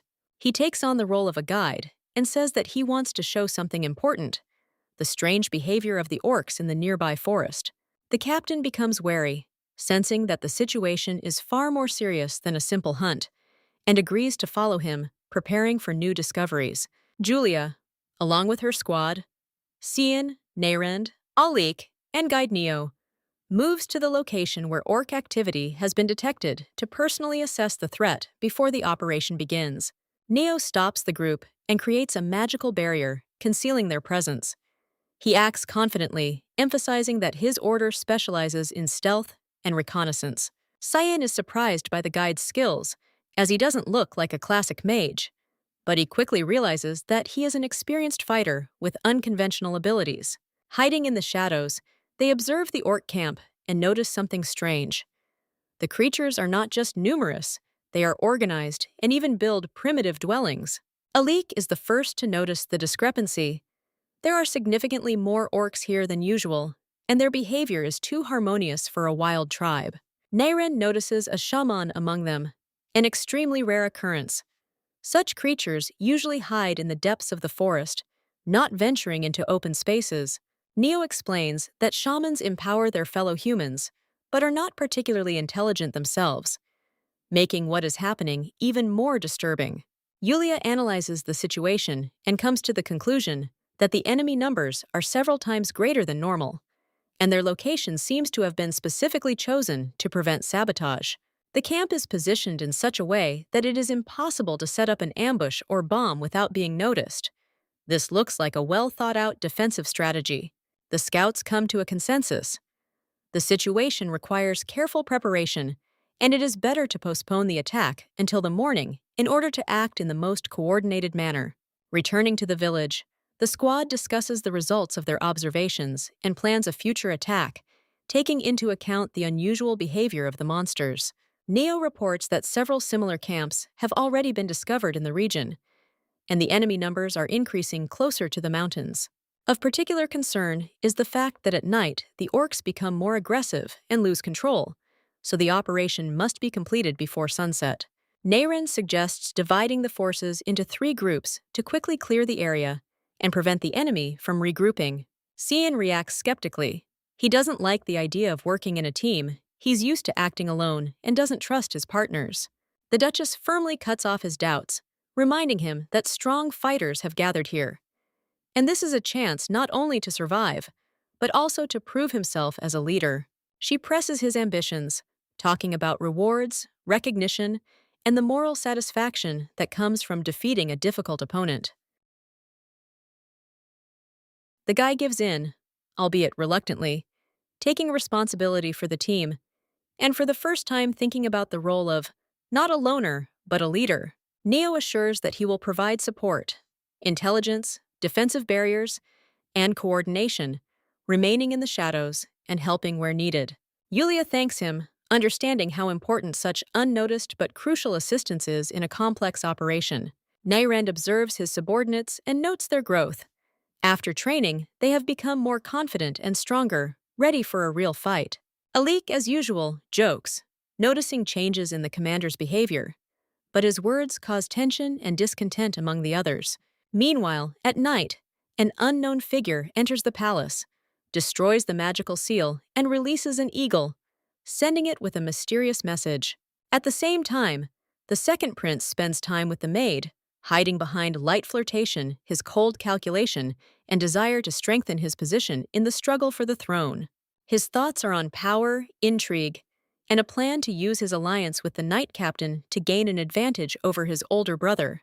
However, his attention is drawn to a strange green light in the palace tower, a fleeting but alarming phenomenon that foreshadows something much more serious. In the forest, before the battle begins, Cian suddenly grabs Jack, acting abruptly and without explanation, causing confusion among the team and irritation among the Duchess, who is watching from the sidelines. Yulia notices that his behavior is not in line with the plan, but sees this as an opportunity. For the vice captain, it's an opportunity to show leadership and take responsibility. She hesitates. On the one hand, he needs to learn to command. On the other, the situation is becoming more dangerous, and a mistake could cost the lives of her people. The girl considers whether to intervene, but decides to trust. The team has been training for this day, and everyone must pass their own test. Nayrand appears nearby, calmly noticing her anxiety. He reminds her that the fighters have become stronger and are ready for real combat. His confidence calms the captain a little, and she makes a decision to let the squad act independently and test them in action. The signal to begin the operation sounds, and the squads disperse to their positions, preparing to clear the surrounding areas. Shian takes charge of his group, clearly explaining the plan for the first time and assigning roles to the fighters, pointing out key points on the map. He proposes a risky but effective strategy. Distract the orcs so that other units can take advantageous positions. The main goal is to destroy the shamans. They are the ones who strengthen the orcs and allow them to recover from attacks. Shian decides to act alone. Break through, find the shamans, and eliminate them, leaving the team to hold their positions. Before the fight, he gives a strangely simple instruction. Don't expose yourself, which initially causes confusion, but then awakens confidence in the fighters. The team, although hesitant, agrees to follow his orders, gradually accepting him as a leader. The battle begins quickly. The orc camp erupts into chaos. The fighters break through crowds of enemies, scattering them with blows and fire. Roland throws torches, setting buildings on fire. Mark covers his allies, and the battle gradually turns into a brutal massacre. But a problem arises. The orcs rise again, as if death is not final for them, and this begins to drain the strength of the knights. Shian, pushing forward, encounters shamans and begins to methodically destroy them, realizing that this is the only way to stop the enemies. Neo, acting as a scout, finds all the shamans and transmits their exact positions, helping to speed up the cleanup. Having received the information, Shian splits up with him and goes to finish off the rest, relying on his speed and strength. Meanwhile, the Duchess fights in the thick of the battle, easily dealing with the orcs, but notices that their numbers are growing and her strength is beginning to wane. Nayrand suggests changing tactics, pulling off the enemies to buy time and figure out what's happening. Julia takes on the role of bait, leading the crowd of monsters behind her while she is covered from behind. At the same time, an unknown observer from the tower monitors what is happening through a magical artifact, clearly controlling the situation. He relishes the chaos as if it were a prearranged game, and decides to increase the pressure by sending a new wave of orcs. More enemies appear on the battlefield, and the situation deteriorates rapidly, putting the squads on the brink of exhaustion. Despite this, the fighters continue to hold on, covering each other and preventing the defensive line from collapsing. Meanwhile, Shian destroys the last shaman and suddenly feels something strange, a familiar, unsettling force that hints that there is something more behind what is happening. In Zone A, the situation gets out of control. Julia is suddenly attacked by a huge creature resembling a dragon, and the girl is forced to dodge it, trying to buy time. At all, the Duchess understands that the squad was not prepared for such a threat. Such an enemy clearly does not fit into the usual orc purge, which is alarming. The monster roars in rage, its body entangled in strange magic and chains, as if it were being restrained or directed. But even this does not stop it from attacking. Julia silently hopes that her allies have everything under control, as she herself finds herself in an extremely dangerous situation with no way to quickly retreat. At the most tense moment, Nayrand appears, creates a barrier, and temporarily holds back the onslaught, giving both a chance to catch their breath. He calmly clarifies her condition, as if what is happening is just another test, and not a mortal threat, which contrasts with the general tension. The girl notices the wound, but tries not to attach importance to it, hiding the pain and focusing on the upcoming fight. The monster attacks again, belching flames, and it becomes clear that there is no way to avoid the battle. We will have to fight to the end. Nayrand asks her directly if she is ready to retreat, and receives a firm answer. Even alone, she would continue the fight. This satisfies him. There is no wavering in her determination, and he accepts her as an equal partner in this battle. They simultaneously remove the barrier and go on the attack, instantly distributing roles without further ado. Neyrend takes on the distraction, releasing a powerful aura, attracting the monster's attention and drawing it away from its ally. He takes a risk by playing the role of bait, constantly keeping the monster's gaze on him and preventing it from noticing the real threat. Meanwhile, Julia circles around the enemy, gathering her strength for a decisive blow and choosing the moment when he is most open. When the chance arises, she attacks swiftly, delivering a powerful blow that weakens the creature's defense. At the same moment, Neyrend completes the combo. He soars upward and with a precise movement decapitates the dragon, putting an end to the battle. After the fight, the first thing he does is check on his partner, maintaining the same calm restraint as in the heat of the battle. Yulia responds in kind, but with a touch of irony, hiding her fatigue behind her usual confidence. While examining the monster's body, they notice a strange collar, an artifact imbued with dark control magic. It becomes obvious the creature did not act independently. Someone controlled it, directing its actions. The Duchess connects this with the orc anomaly, suggesting that the same unknown enemy is behind everything. Neyrend confirms the main thing. The target of the attack was not random. The dragon was hunting specifically for her. This discovery is alarming. Someone is deliberately trying to eliminate the captain using controlled monsters. They decide to return to the village to piece together the facts and warn others about the new threat. Meanwhile, an unknown observer, watching the battle through magic, smashes the artifact in rage, realizing his failure.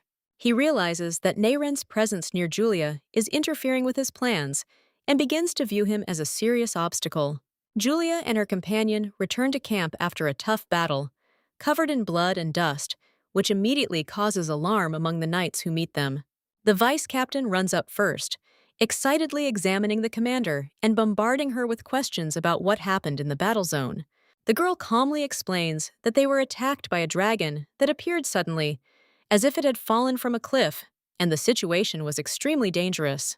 She emphasizes that it was her companion who played a key role in the battle, preventing the monster from destroying their squad. The news of the dragon shocks everyone. Such creatures rarely appear without a reason, and this immediately gives rise to alarming speculation. One of the fighters reports that their area is completely cleared, but interest immediately shifts to an unusual incident.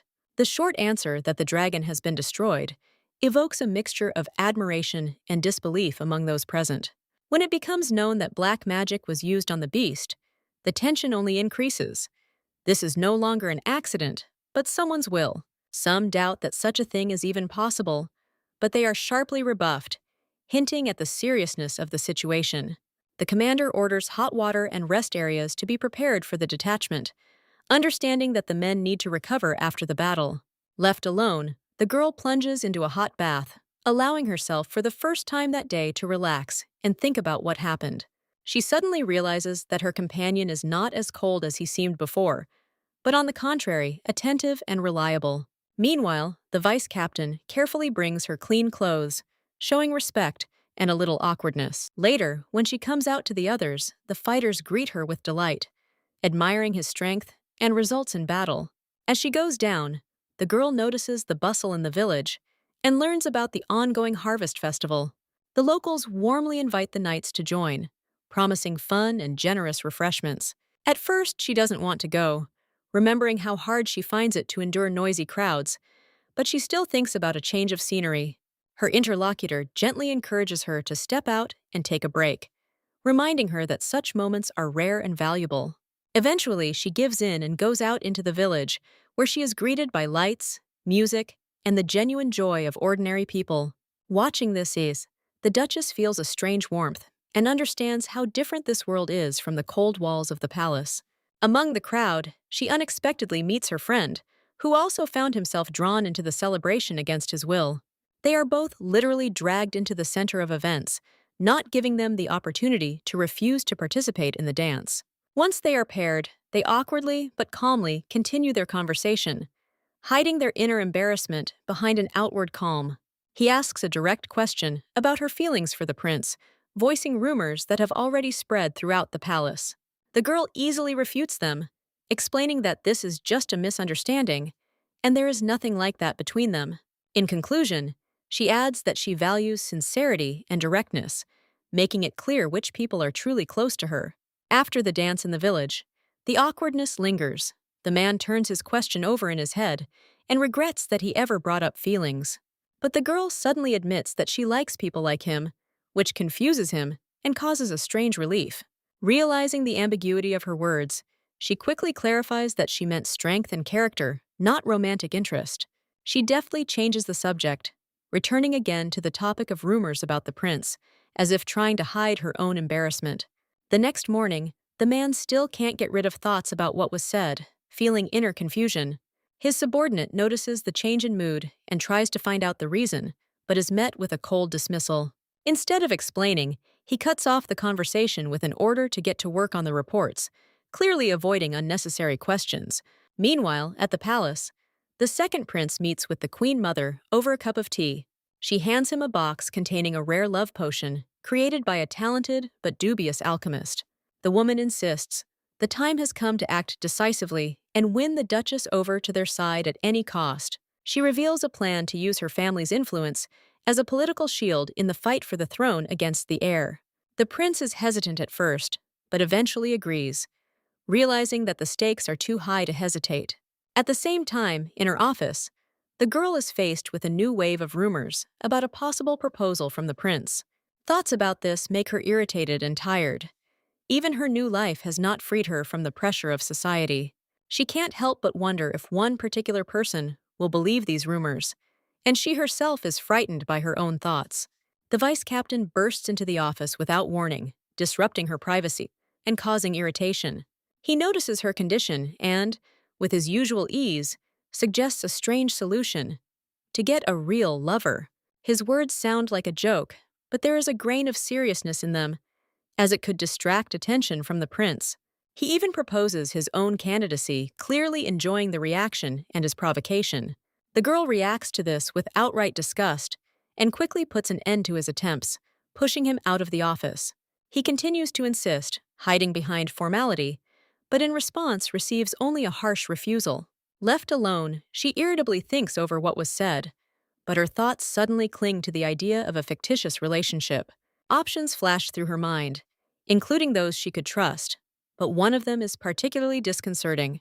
She cuts herself off abruptly, not wanting to even think about it, and tries to get back to work, hiding the inner chaos. Did you like the recap? Want a continuation? Write part 2 in the comments.